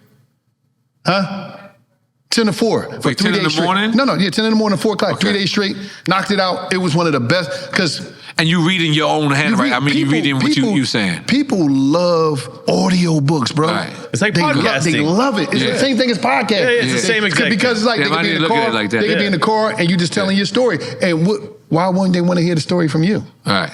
I'm telling you, it's all that. All right. So you recommend? You do your audio book. No, you have to do. You have to do both. I believe it's mandatory. I believe that's in your. No, you don't have to. You don't have to. You don't have to. It is in a sense mandatory to sell books now. AI could do my voiceover. No, you don't want AI to do it, bro. Man, how you gonna suggest that shit, man? Get out of here. He's Sonny drinking. Sonny ready to fall under the table. So that's something that That experience was great for you. Yeah, it was great, and it's gonna be great for you. Okay, and the tour and everything. The tour, you came late. You came late. I was there before you. No, because traffic, Miami traffic different. No, you came late here too. But we done it. That was wild that you came late here. Yeah, let me just tell you something. And I want to say this. Just so you know. The only reason why I lost ice, so this is what we have when we come here, is we bet on what you drinking. So I already knew you wasn't drinking, so I figured I'm going to be sobered up. Yeah. So I'm going to share that sober moment with you. But here's where I lost. I still bet that you would be on time. Even though you came to the book... trap, they locked us in, the trap. Even though you came to the book signing late, yeah. I said, I still bet on you. And you did the laser shit. What'd you do, today? Yeah, I was doing... Yeah. Okay, now it's time for the talk Now let's talk about the hair. yes, I guess. Let's talk about that, but that's on me. No, I told my wife, I was like, I'm in, I'll do it. Wait, because I seen it this morning. What exactly did you get? So what happened is, all right, you got people... So what? This what happened. So it's two type of people out here. You got people like Wallo and you got people like N.O.R.E. N.O.R.E. say, I'm going to get a toupee and get it braided up like the YNs, right? That's a piece. He got a piece on his head. And then they spray it on the side with this. They sprayed it on the side with this. You cannot tell me that's not a sprayed mustache. If he drank something in a little water drip, that shit gonna come down his face. Like that shit gonna just drip. Like that shit, if you go outside, that shit gonna be like, now listen, so what happened is, it's called laser, right? Shout out to the Paul in Miami. What happened is, so when I was in the penitentiary, I was like 27. And I always shaved my hair since I was like young, teenage. So I'm shaving. One day I didn't shave that much. And I'm like, hold up. Sunroof, a hard top turning sunroof? I'm looking in the mirror like... George Jefferson early? Oh, it wasn't George yet. Okay, it wasn't George. It was a pregame. Yeah, it was a pregame. Okay, all right. So I'm like, oh, that shit getting light. Okay, all right. And I was like, damn, I got to get rid of this joint. So now, then when I got home, I got the whole George. It get nasty on the side. Like the whole, that shit get dark. It get dark, you know what I mean? It get dark, like DMX, it get dark. So I'm like, damn. So I'm looking on the line, I'm like, I got to get this. So I tell Daz, I'm like, Daz, I got to find me a joint. So she like, all right, help me find it. So we found her. I came down to Miami. She like one of the best people that do it. And what they do is laser removal. Right. They just kill the follicles from growing. So now everything look clear and shit. You know what I mean? Like right now in this joint, I had to put... It was one session? No. You do a lot of sessions. About like, you do about like, what is it, 8 for 600? Like 8 sessions for 600. It's worth it because it clean all your hair up, but it shocks. You got to put numbing cream on it. That shit ain't no joke.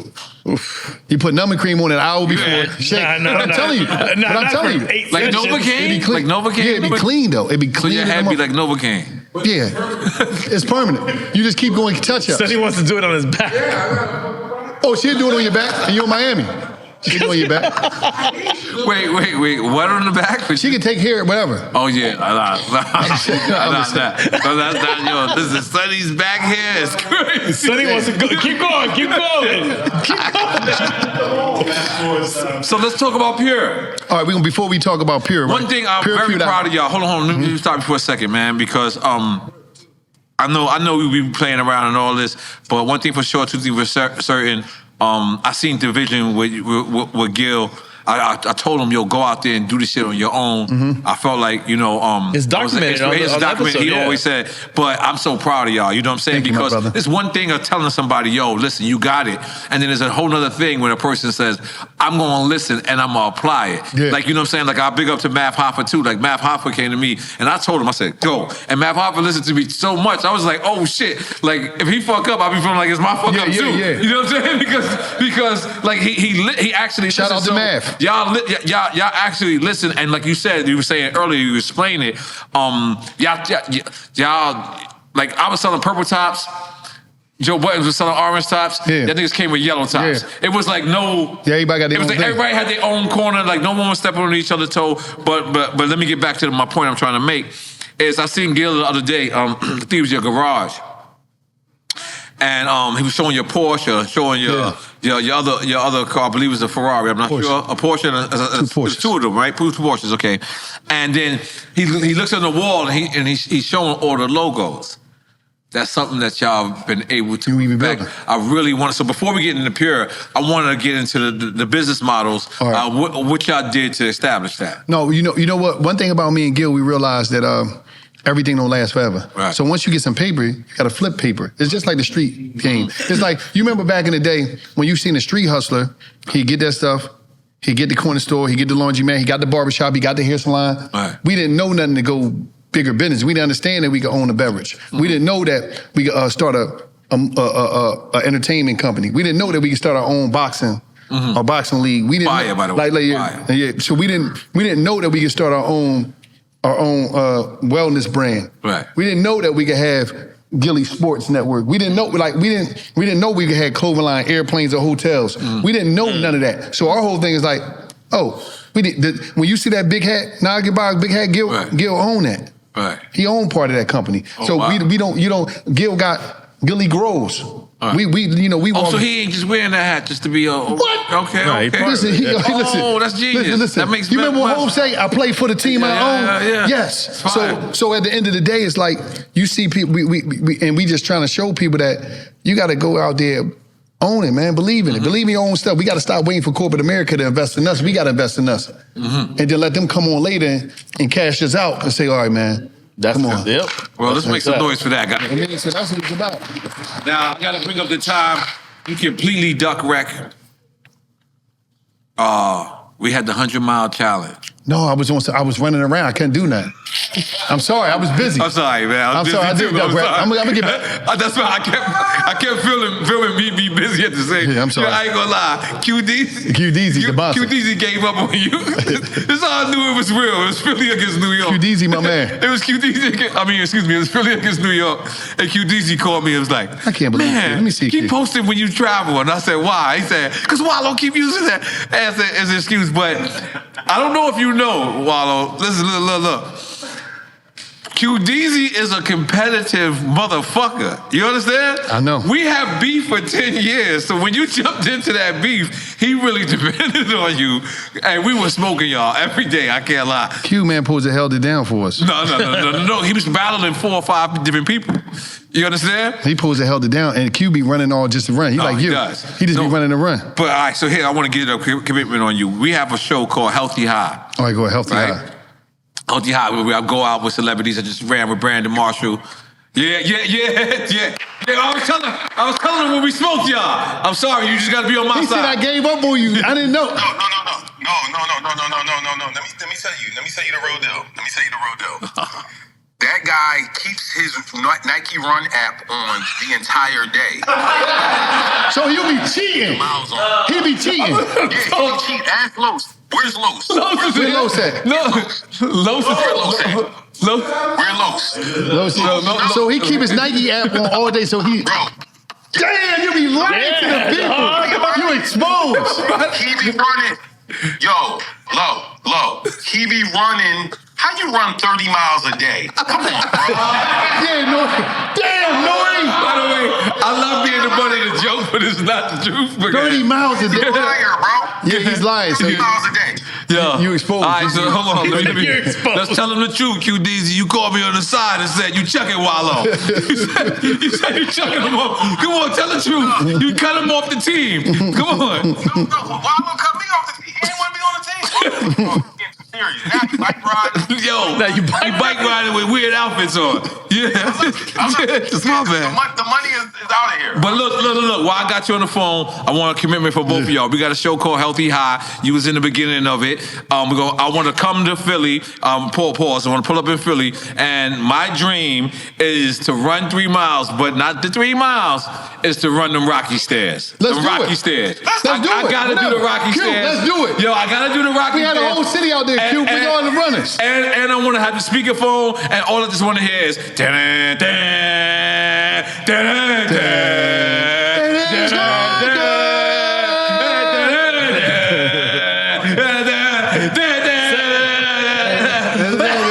Sounds nothing like Rocky Nine. It's the fucked up Rocky music. I'm gonna call you, Q. This Yeah. guy crazy. Yes. I'm gonna call you, brother. All right. Yes. Now, Joe, now you exposed. yeah, no. Got the app on all day. You got the app on now. Actually, who we know who actually does that is Mr. Lee. You got the app on. Guilty of that. You got the app on. I remember seeing you going like this with the phone. We see you like this. And no, I do that. No, while I'm working out. But Mr. Lee leaves his shit on all day. I don't know how to do that. You and Diego taught me how to do that. But was that something that you was doing in the yard? Was that something that kept you? Yeah, running the yard and just do calisthenics. Because a lot of times you got so much on your mind. You're trying to run it off. So you just it ain't nothing else to do. You're just in there doing time. Right. And that's like like the healthiest people is there. Right. Because it ain't like you eating. You gotta understand, you eating on the schedule. You eating early. You gotta understand, child is like 4 o'clock, about 5 o'clock. Right. So after night, after dinner, is a wrap. You might have stuff in your cell, but like the way the body is programmed, so your body is different. That's why everybody be sleek and lean in the joint. All right. I mean, and no weights. Some jails got weights, some jails don't. They took them out. Damn. Because they was turning into weapons. So people thought, they said they was using them as weapons. So. All right. You think you were ever institutionalized, like legitimately? I think all of us are when you go to the joint, especially when you've been in jail in and out your life. You get normalized, and you normalize it where as though you don't even give a fuck about. Why you think you be having some homies that don't care if they get locked up, they just be wilding out. But that's what I'm saying. It seems like you escaped that. Yeah. Later on in life, yeah. I mean, other than sometimes I see you make meals sometime, and I be like, damn, that nigga is. I had some of the goodest meals in the joint, though. I ain't gonna front. Yeah, but I think what he's trying to say is, I'm talking about the mind. Your mind just never seemed like, you seem like you were one of those, like I remember reading the autobiography of Malcolm X, and Malcolm X saying that he would read certain books and he would be there. Like, I would read Donald Goins. Yeah. And everywhere Donald Goins was a legend. Yeah. Wherever Donald Goins read, my mind was actually That's the thing about the book. Yeah. So like you had to project your mind outward to not be in jail. Right. That's all you could do. Right. Like, damn, a book is like, that's one thing about book and reading is important, because a book can take you wherever they at. But the thing about it, all of our imaginations is different. So you might read a book and you might be in another city. He might read it be in another city and they ain't even talking about no city. He might be in New York City, but you picturing other things in your mind. Right. That's a good thing about reading. Right. Now, this is a genius thing Kanye told me. Mm-hmm. I don't remember if he told me this on the podcast, or he told me this in real life. He said that he visited a jail the other day, right? And he said when he visited the jail, all he saw was the run, like RZA, but the version that made a mistake. Yeah, no, I think he did say it on the. He said it on the podcast. I think so. So he said he was meeting. All he was meeting was the era of the version of Will Smith that made a mistake. Yeah.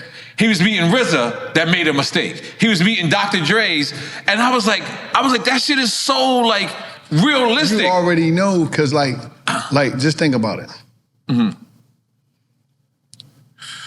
If you think about in New York City when everybody get in them greens, right? They mind elevate. When you get the calls, the kites back in the day, you're like, damn, read this book, bro.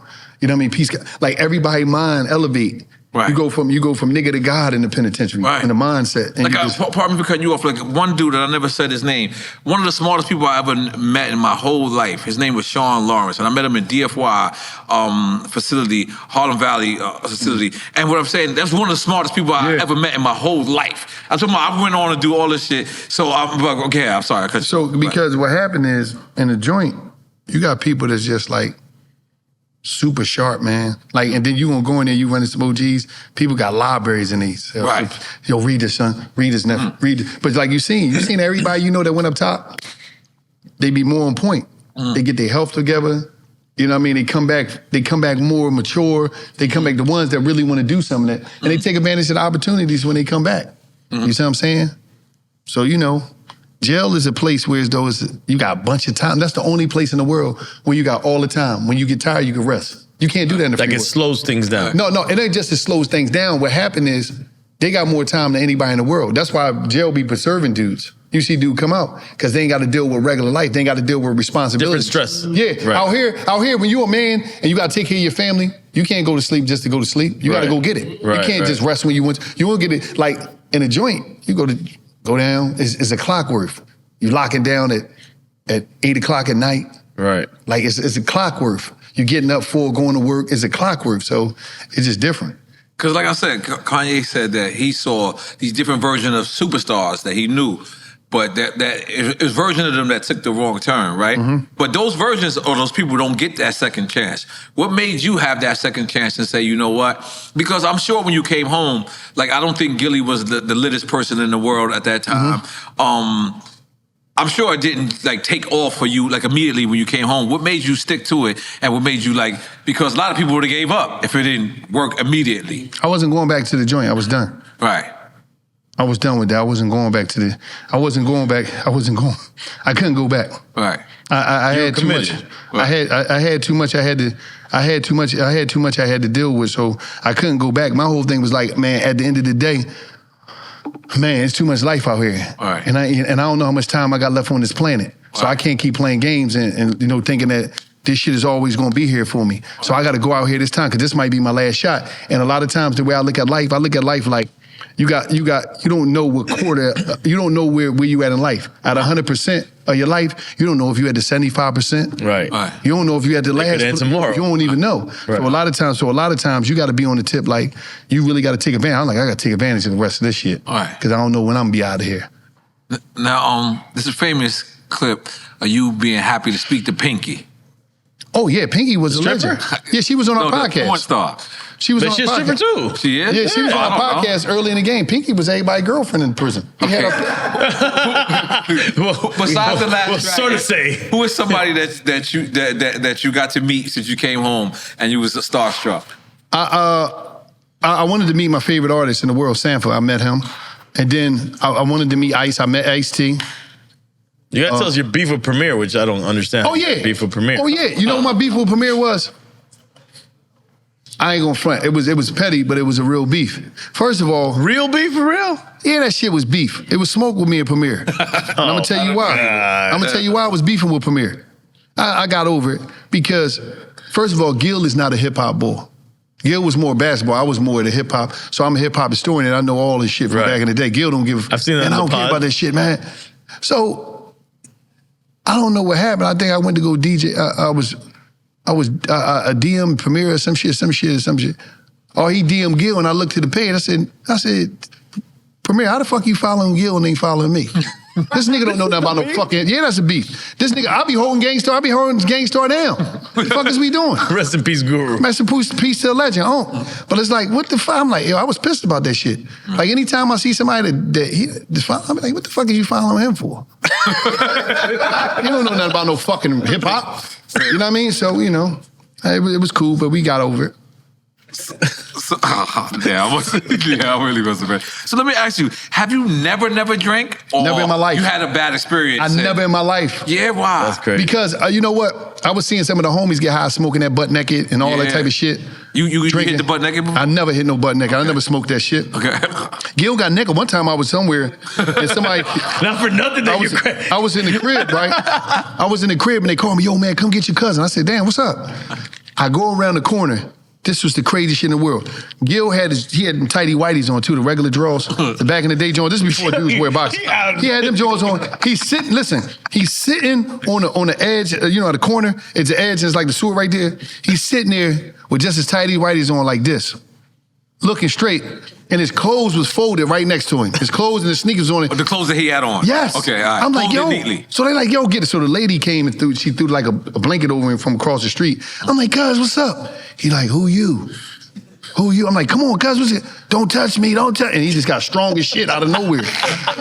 So I'm right there and I'm trying to wrestle him, but listen, this was different strength. Right. So just imagine a dude with some tighty whities. Right. So we wrestling the street. If you're looking from down the street, you don't know what's going on. Right. You think it's a love triangle. So I'm wrestling him. I'm like, yo, he's strong. And it was like, it got crazy. The people came, they actually called the ambulance in the SPCA. Right. Because they had to hit him with some shit to calm him down. Because you know that bombing fluid, that's like some next level, the PCP is some next level shit.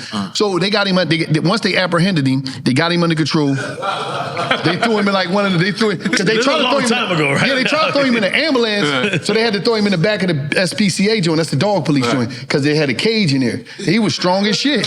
They threw him in here in the neck. He in there. I'm like, yo, what the fuck? He look like, what's the dude, Iron Man, one of them dudes. What's the What's the dude that got the joint that come up? With the He was getting crazy. I'm like, damn, foaming at the mouth. And I said, I'm never going to do any drug a day in my life. Because of that moment. Yeah. And I think he had some Hurricane up in him. He was drinking that Hurricane at that time. What's Hurricane? That's the 40. Hurricane, 211 Hurricane, all that shit like the same. Oh, y'all Philly. And that Silver Thunder. Y'all different in Philly. We had the Hurricane, right? Y'all had a Hurricane? You know, y'all better have Hurricane in Miami. Well, Hurricane had a song about that. Hurricane. So he got the Hurricane right now. He had back in the day had a song called Hurricane. Oh. Yeah, that was shit how you going. Okay. Gil was tore up. He was wasted. Wild. Okay. And Philly was like the scissor capital at one point. Who made it first? There's a debate. 1992, they had the Serb in Philly. And what you saying? That's before? Oh yeah, way before they start talking about that. I know. I don't know. I don't want to debate about drugs, but I'm just saying, like in 1992, I knew they had it right, and it was bad because. All right. Well, you said 92? Yeah, like 92. I lost a lot of my OGs to that because what happened is the price of the Serb was so high. The pill, because you take the Serb with the pill, it was high. So a lot of them start going across the tracks and they start messing with the dope because the dope was cheaper. It gave you the same, it got that in it. And I've seen a lot of my old heads get turned out, man. They never came back, man. From that, they start messing with that boogie. What's that one block in Philly, man? You and Gilly, y'all posted, and it's just everybody is just. Oh, that's Gil posted. That's down Kensington. That's where Skrilla from. And what were they on? K&A. What are they on? I don't know. They don't. There was one dude. This dude. That's the frozen shit, right? That's the frozen. Yeah, he leaned like a pretzel, and I thart he was dead. And then it's like that's not the fentanyl shit. Yeah, it's all that. A lot of times, it's way worse. A lot of times you still see a lot of that environment because that's where a young rapper named Skrilla from. He's hot. Okay. Check him out. He's from down there, and he just be in this environment, showing this environment, and it's like, yeah, it's serious, and it's sad because a lot of times you'll drive through there. It's a place that I don't like to drive through because you'll see a homie or you'll see a homie mom or one of your homeboy's brother or somebody uncle dad out there. On that block, yeah. And it'd be that shit. Yeah. It'd be sad. And it's not like you would talk to them or something like that. They're in a totally different zone. They're in a totally different zone, but you don't even want to see them like that. See, me, I'm one of them people like this. I only want to see you, and I'm always going to remember you or how you is. So if I do go down there and I see you, I'm jumping out, and I got to give it to you. I got to just put some love on you, let you know who you is, because sometimes we just need a reminder. A lot of times we fall victim and we fall short based to, the journey of life. And a lot of people try to categorize us for that part of our life, and sometimes we just need a reminder of who we are. That, no, you bigger than this, bro. You gonna come up out of this situation. Remember, you this. And I was like, when I grew up, a lot of dope fiends, I would be around a lot of dope fiends because in my neighborhood off of Germantown and Allegheny, it was a lot of, that was OGs, but they was giving up the most game. Like they might be 9 and square, they'd be like, Neff, don't do this or don't do it. But I used to listen to them all the time because they had the ism. And I think a lot of times, wherever you was smoking coke, wherever you was doing dope, whatever, I never looked down on you. I always understand you just going through a moment. Like it's a moment. Everybody had a moment. So define them. You know how some people do bits, some people wind up getting high and getting lost in the drug culture. But I always try to remind people you this. And I always, no matter if I see OG, whatever, I always reconnect with yesterday. Man, I remember when you gave me, and to cheer them up, even if they going through that moment, because it's just a moment, and that can't define you if you don't let it. Right. And you know what I want to do right now? I want to,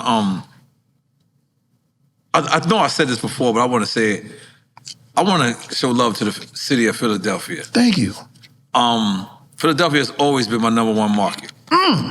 Being next to New York, it's probably only like an hour and a half drive. Cosmic Kev, that's why. Shout out Cosmic Kev. Yeah, big up to Cosmic Kev like a motherfucker.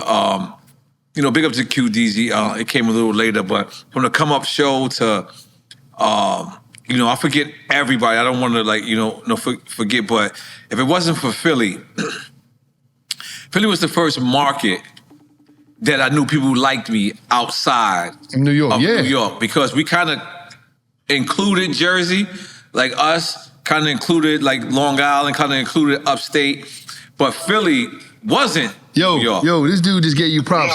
And I call you a fake ass DJ, Kev. Come on, listen. Come on, Kev. What's going on, Cousin Kelly? You fake ass DJ. Kev, listen, Kev, to me, let me tell you something. Yeah. I always grind Kev up because he's a with the camera. Kev, you as a electronic DJ, you don't have vinyl. You don't cut. You don't. Man, he come from vinyl, man. He come from vinyl. I never seen Kev cut. He come from vinyl, man. I never seen you cut or none of that, Kev. Hey, N.O.R.E, that nigga's a fucking head. N.O.R.E. Yeah, I know. What the fuck I do? Yo, Kev. Hold on, yes, I know. Let me just tell you something. This is what I was saying, man. I was telling on Wallo, I was like, yo, man, I wanted to take a time out to just give, love to the city of Philadelphia. That's always been my #1 market, and you has always been my #1 supporter. I will break the records through you. I owe you a Philly, a major, because to tell you the truth, I was just telling him, and I'm gonna reiterate what I said. If it wasn't for Philly, Philly was my first place that I got to recognize that, holy shit, I can be liked outside of New York. Because New York was so big at that time, I didn't care. I didn't really even care if they liked me outside of. So I wanted to give you your flowers. We need to get you up here, Cosmic Kev, so you give your real flowers. Because yes, in Philadelphia, if it wasn't for him, I wouldn't have been broken, motherfucking Philadelphia. God damn it. Yes, I love you. Big ass DJ. You say that, N.O.R.E? Yeah, that's right. Thank you, my brother. Thank you, my brother. Word. All right, you still a fake ass DJ to me, Kev. I'm on your top. I'ma holler at you, Kev. And then here's what's crazy, because here's what we just reiterated us doing this when we did the Vibes Cartel. It's you do Vibes Cartel, right? Right? And that's Jamaica. You hold down Jamaica, but you don't realize that covers the Bahamas. You don't realize that covers Barbados. And so what I didn't realize was I got Philly. You know what came along with Philly? Delaware, yeah. And then you got don't forget Camden. Don't forget Jersey. I always Camden and Trenton, I always affiliated that to Jersey, but you're correct. Yeah, but because that's right more there. South Jersey. And it's right across the bridge. It's across. Camden is major. If it wasn't for the Trenton, Camden, Philly, the whole Philly, and I'll get to Pittsburgh, but Philly mainly. Philly was my main, because like I said, New Jersey was always counted as New York. Philly was my main market, so I really, and a lot of the great thoughts out there. Oh, God damn it. You said what? Oh, God damn. Oh, yeah. Philly girls is loose, man. Let's make some noise for the old school Philly girls. Yes, oh, my God. They got some of the loosest girls in the world. I'm just being honest with you. I have never not scored in Philly. I'm a married man now. Okay. but shout out to Philly, man. Yeah, shout out to Philly. God, Philly is historic, and Philly's historic in hip-hop. There's a lot of debate. A lot of things might have started first in Philly. That's deep. When it comes to hip hop, there's a lot of debate. That's something you gotta talk to Kev about, because he know a bunch of shit. Okay. But let me ask you a question. Go ahead. Not popular. Okay. Who the top 5 hottest rappers that ever come out of New York City? I mean, that's for New York City to talk about. Dylan. Scary ass nigga. Dylan. And both. Dylan? No, I don't like that. Nah, I can't say that. New York City is too big for that. Cool, let me see. Who you calling? Who you calling now, bro? I don't mind. This guy's calling roulette over there. I got a lot of people in my job, because I got to try to kiss somebody from New York. Hopefully this dude answer. Okay. Because I'm going to ask this dude. I don't know if he answer. Because you be playing, man. No. Who the top 5 hottest dudes ever come out of New York? I wouldn't be able to do that. Why? Because it's too much New York. No, it's too much. Yeah, we both, yes, and we love it. That's crazy, man. All right, but I'm let you go. I need to get this boy on the phone call. Okay, who? Bless you. He probably working. Okay, I'm curious to who it is. He got to be working. Okay. I got too many New York boys in my joint, man. All right, so let me ask you. Go ahead. As an artist, what was your favorite city to perform at? Nigga, I ain't never make it off. I ain't never make it out of just the studio. No, really. I did a couple joints. Listen, I ain't gonna front. My favorite city to perform in was Philly block parties, because what happened was I ain't never make it past there. Right. I ain't about to tell you, listen, I burnt Gil. I had him go to perform at this block party for free. I got a couple of hours for it. Right. I ain't telling him. I'm like, no, this is a promo run. This when we first do it, because he ain't really know nothing about rap. Right. So he do the show, we all at the block party. You know, not the regular block parties, like the joint when they block the street off, like it's like every year they have a joint. Right. But I ain't never get nowhere in my rap career. Right. So, you know, I ain't never make it. What was your favorite city? Philly. Philly? Philly had you that turned out? Philly and Connecticut, yeah. I ain't gonna lie, Philly, I never had a dead show in Philly. Like, again, it felt like my home that was away from my home. It felt like a big Brooklyn.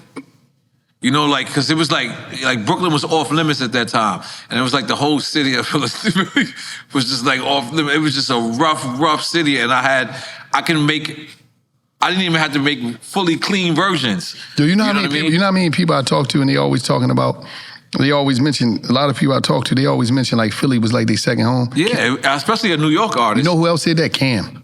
Yeah, I mean, me and Cam probably had the same audience, like pretty much. He said, man, he said Philly was like, that was his place, like Philly. It was like, I talk to artists from all athletes, always, I love Philly. Yeah, all type of shit. They get trapped in Philly and never leave. And you know what's crazy about Philly? Like, and this was early on, it was a religious city, but you could still get smoked. like it was like you could learn something. Like I could tell you, like, yo, and then say, yo, don't go down that street. You like, wait a minute, don't you like, you know. Don't go there. But listen, man, I just gotta say this. Yeah.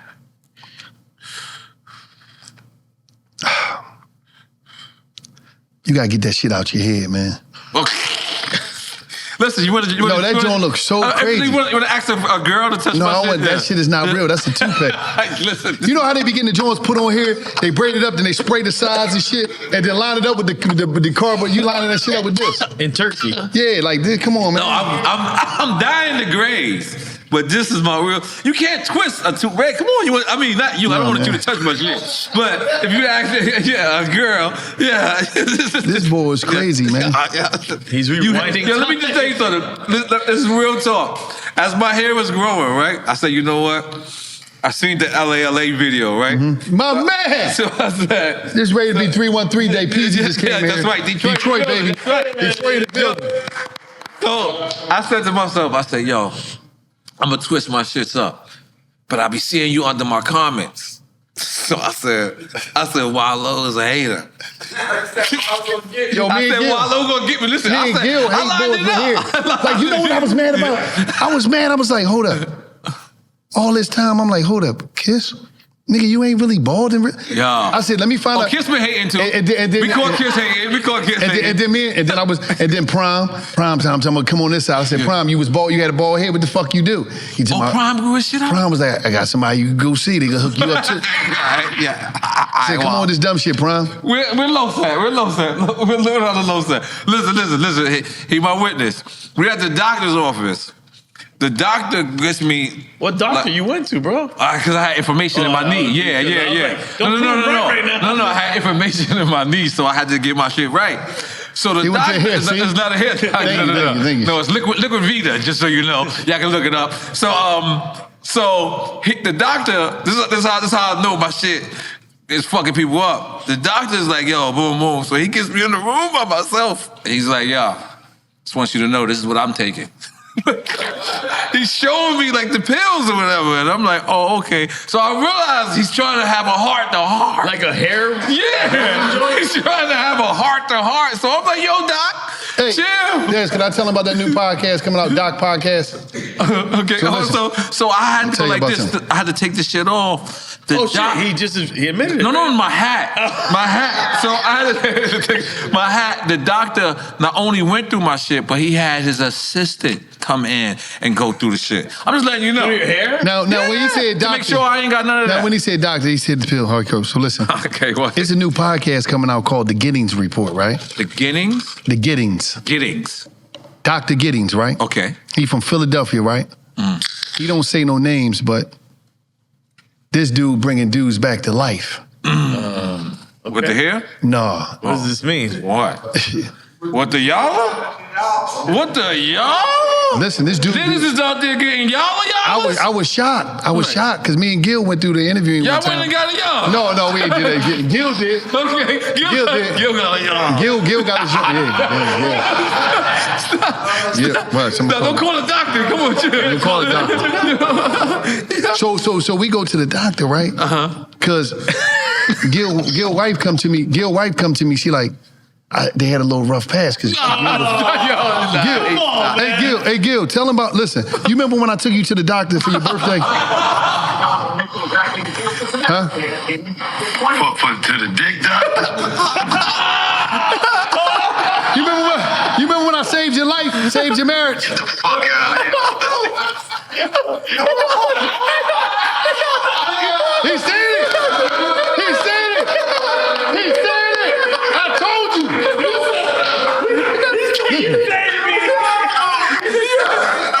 Yo, you got this.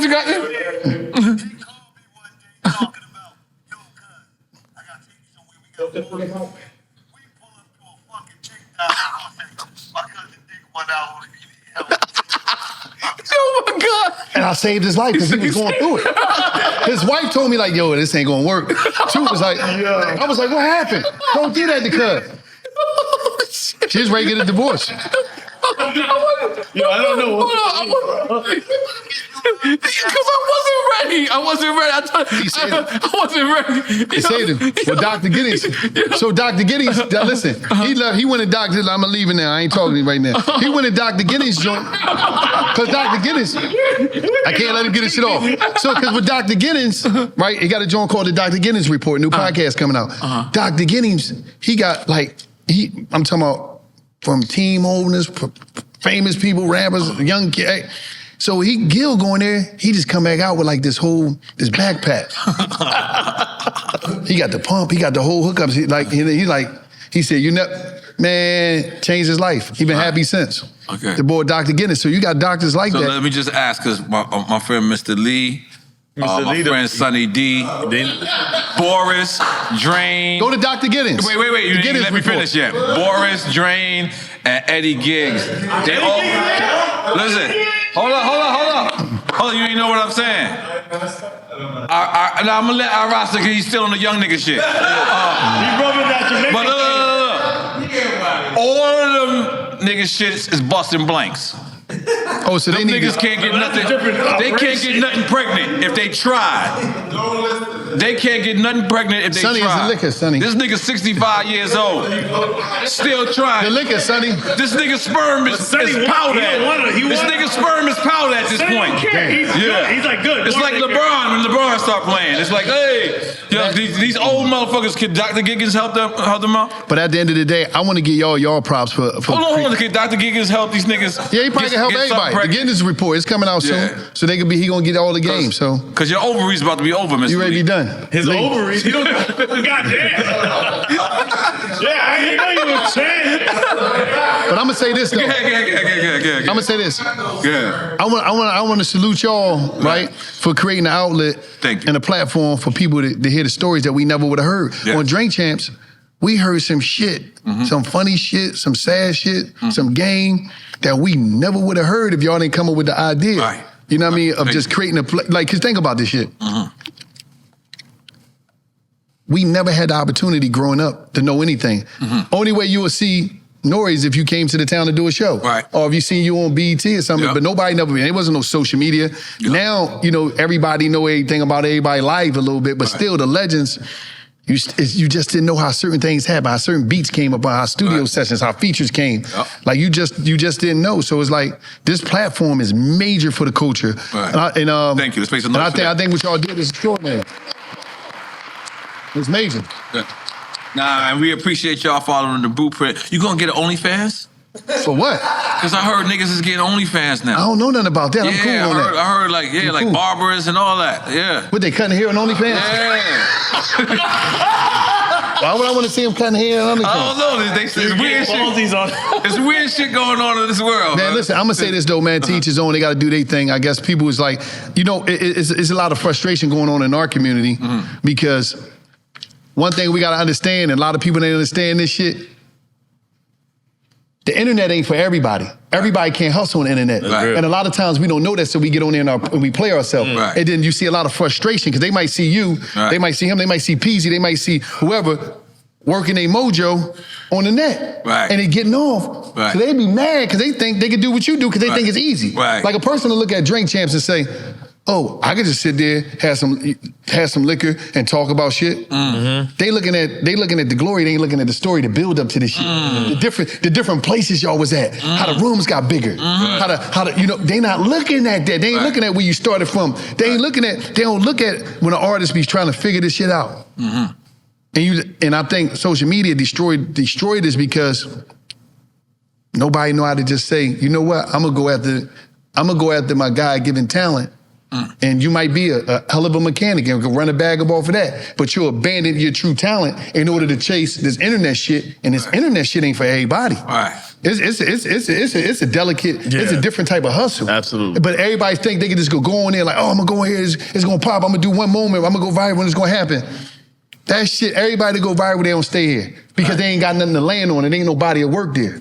But when you working, it's different. So, you know, for y'all to do what y'all do, for everybody, and still be here, it's legendary. And we controlling the culture. Yes. Us, we control. Yes. I mean, we made it to the fact that, God bless me because I might sound like a dinosaur, but back in the days, they used to have something called a rollout. Yes. And that rollout would consist of the 14 hottest markets for that artist to do it. And we've changed it along with the pioneers that we named earlier.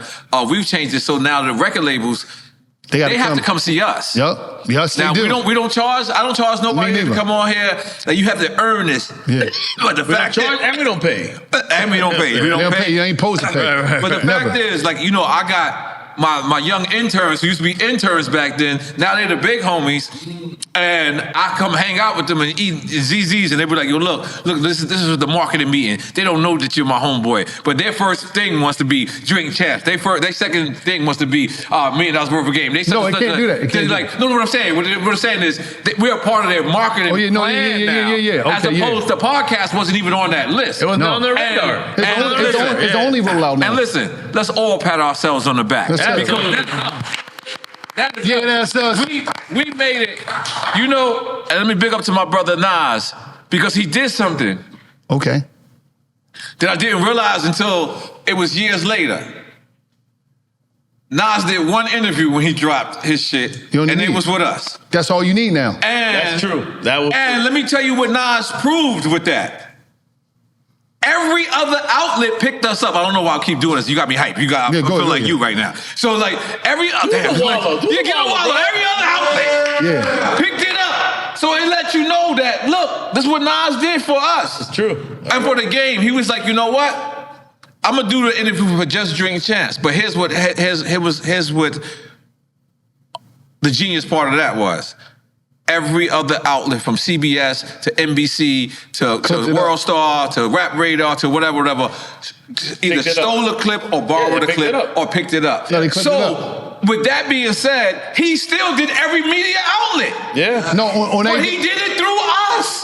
He empowered us. And literally through us. And through hip hop culture. I didn't realize that. Jay did that for Rap Radar. Yeah. You know what I'm saying? I didn't realize that. Like, no, it's crazy because some people do it without knowing, because like even with us, we didn't have the one, it was Durk do us, Thug do us, King Born, certain people just do us. And that's great that we held that spot. And I'm thankful for them because they ain't got to do that. That's beautiful. Because when you can do a great interview, you only need to go to one spot. And I don't care which way you go. Like I always tell the young boys, go where you feel as though it's compatible to your audience is what's going to happen for you. But it's in a different time where you don't have to do this big rollout run around. You go to one joint, everybody going to clip it anyway. Yeah, you don't have to run around. What's they going to clip their part, say cheese, everybody going to clip it and go their way because there's so many different outlets now. Right. But it's a blessing when you got people that can do shit like that for you. But before I say what people don't do, let me big up somebody real quick. Vibes Cartel. Shout out to Vibes. Probably promoted the best ever. He's the on this show of a guest. And what I'm trying to here's my question. Like Vibes, like we didn't even, I don't know if the team was sending him clips. He was doing it on his own. He was doing it on his own? On his own. Listen to me. Yeah. So his interview skyrocketed. It went through the roof.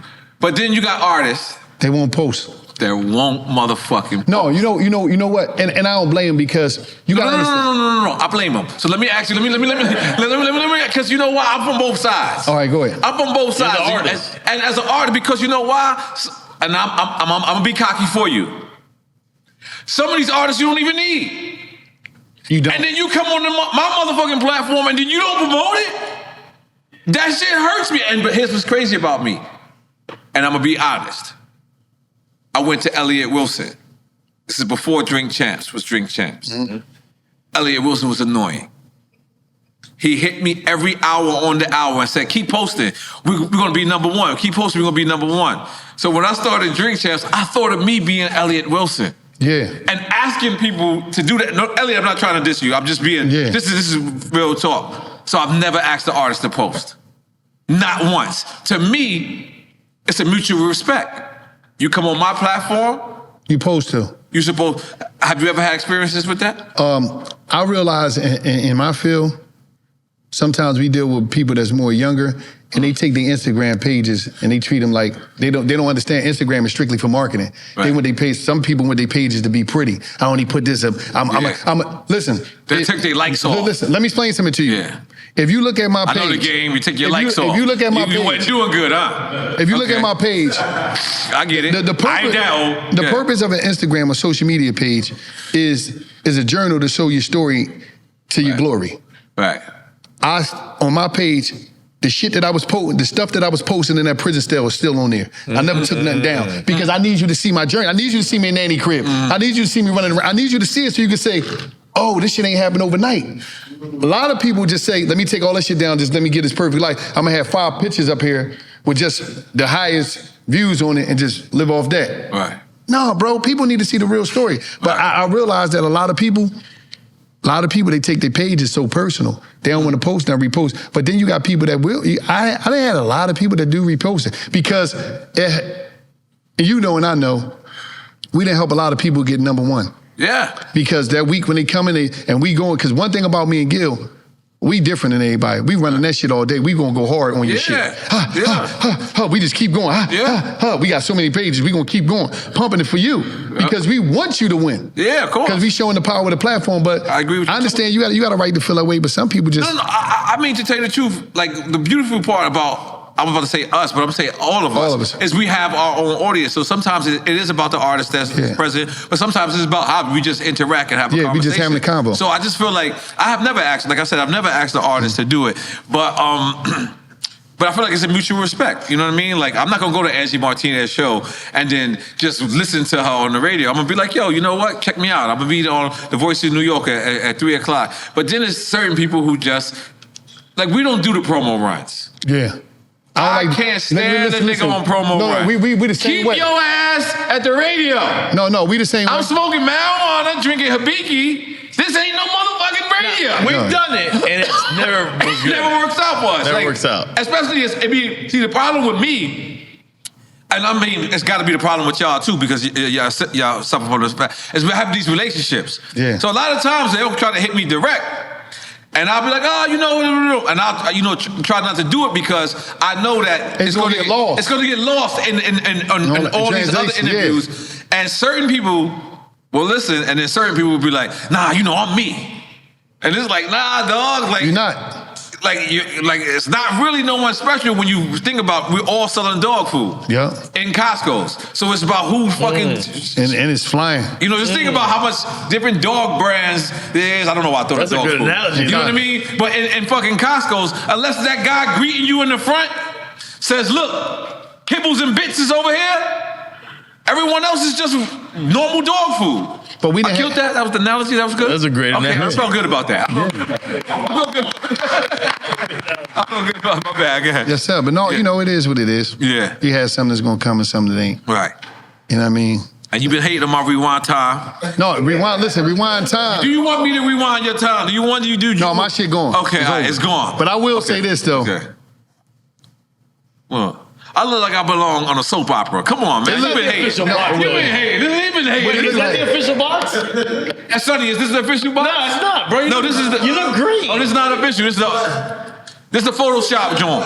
Yeah, I will say this shit look like If it start raining, you gonna be like, ah, that shit gonna start dripping. That shit gonna drip in your eye and burn your eye. Yeah, you ain't see me in the pool and all that. Man, that I'm shit- in Dominican Rewind Republic. survives the pool? No. Rewind spray is just paint the joint. paint. But this That's is the my paint. real hair. I told you that's the This is my real hair. This is my real hair. I'm trying to come out with fast forward time. Fast forward time, you're gonna. Fast forward. I'm in. Yeah. Now we're gonna end it with this, man. Let me just tell you something. I was watching y'all. You know, y'all made it to that level. Started getting money, getting that bread.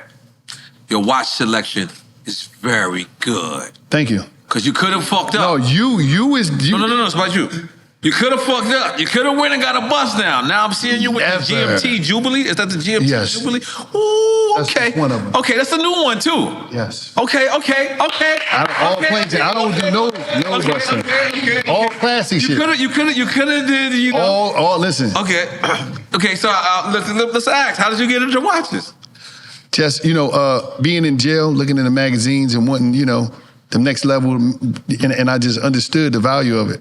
I said, okay, you got to have a certain taste, and I said I only wanted the good stuff. And I see your watch collection is serious. Okay, but let's talk about yours. Right now. I seen you with you got the Prezi. You got the Prezi date, right? Yeah, that's easy. Okay, that's and you got. Is that a GMT? What is that called? Yes. That's a GMT, correct? Yes. Right, and then what else you got? John Mayer. You got the John Mayer. That's right, with the green face. John Mayer. Daytona. Daytona, yes. Ice blue platinum. Ice blue platinum, not with the Arabic dial. Daytona with the flooded Rolex diamonds in the inside. Daytona, what color? Platinum Daytona. Keep going. I got the lefty. The lefty. He made it. The lefty. He made it. All right, cool. I got a watch show. You just made it. I got so have many. him on the watch I forget. I be forgetting. Yes. I just be forgetting. Well, and yeah, That's another story. You know what I mean? So you're a car collector as well. Yeah. I love the Porsches. They different level. Porsches is different. I used to like the Lamb, but the Lamb got too. They was too all over the place. All right. You're not going. The GT3. That's like the. Yeah, it was different over here type joint. See, I'm a nigga that like American cars. I was going to get. No, you didn't. You I was don't. going to get a No, you Corvette, don't. and everybody told they almost. No, you be having that shit. Stop it. No. I'm saying, like, I can't get it. I'm asking you as You a get car whatever collector. you want. One of my favorite cars is my pickup truck. Really? GMC Denali pickup truck. So I can get the Dukes of Hazzard You truck, get and I'm whatever good? you want. Gil only got There's American no old Dukes of schools. Hazzard truck. That's all I mean, Gil got. Dukes of Hazzard coupe. You know what I'm talking about? Listen, that's all the Gil Dukes of got. Hazzard. Yeah. That's all Gil got. The Corvette. He got all American muscle. He got all old schools, all American cars. So you know somewhere I can get the Dukes of Hazzard, John? Gil do. I want the Dukes of Hazzard, and I want the Corvette, the '77 Corvette. Gil know all that. Gil shit is stupid. Right. He got all that stuff. All right, man. Well, Wallo, man, I can't thank you enough, man. I want you to continue to do your thing, man. I want you to continue to be a positive, role model to the young folks out there, to everyone out there all that's of us. following you. Thank you, know what I bro. mean? We appreciate that. We appreciate your struggle. We appreciate what you've been through. We appreciate you not being bitter. There's so many people that could have took that route. So many people could have took, not the way that you took. You're a very positive person. Everybody, I know that, we're here and we do this for a living, but when we said that you was coming, everybody wanted to come and get the show love, opportunity man. to have a picture with you This and my to tell people. you how dope it is and continue Yes, sir. your success, your book, your energy drink.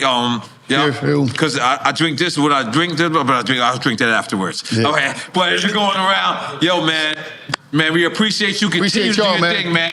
One love. Taking a picture.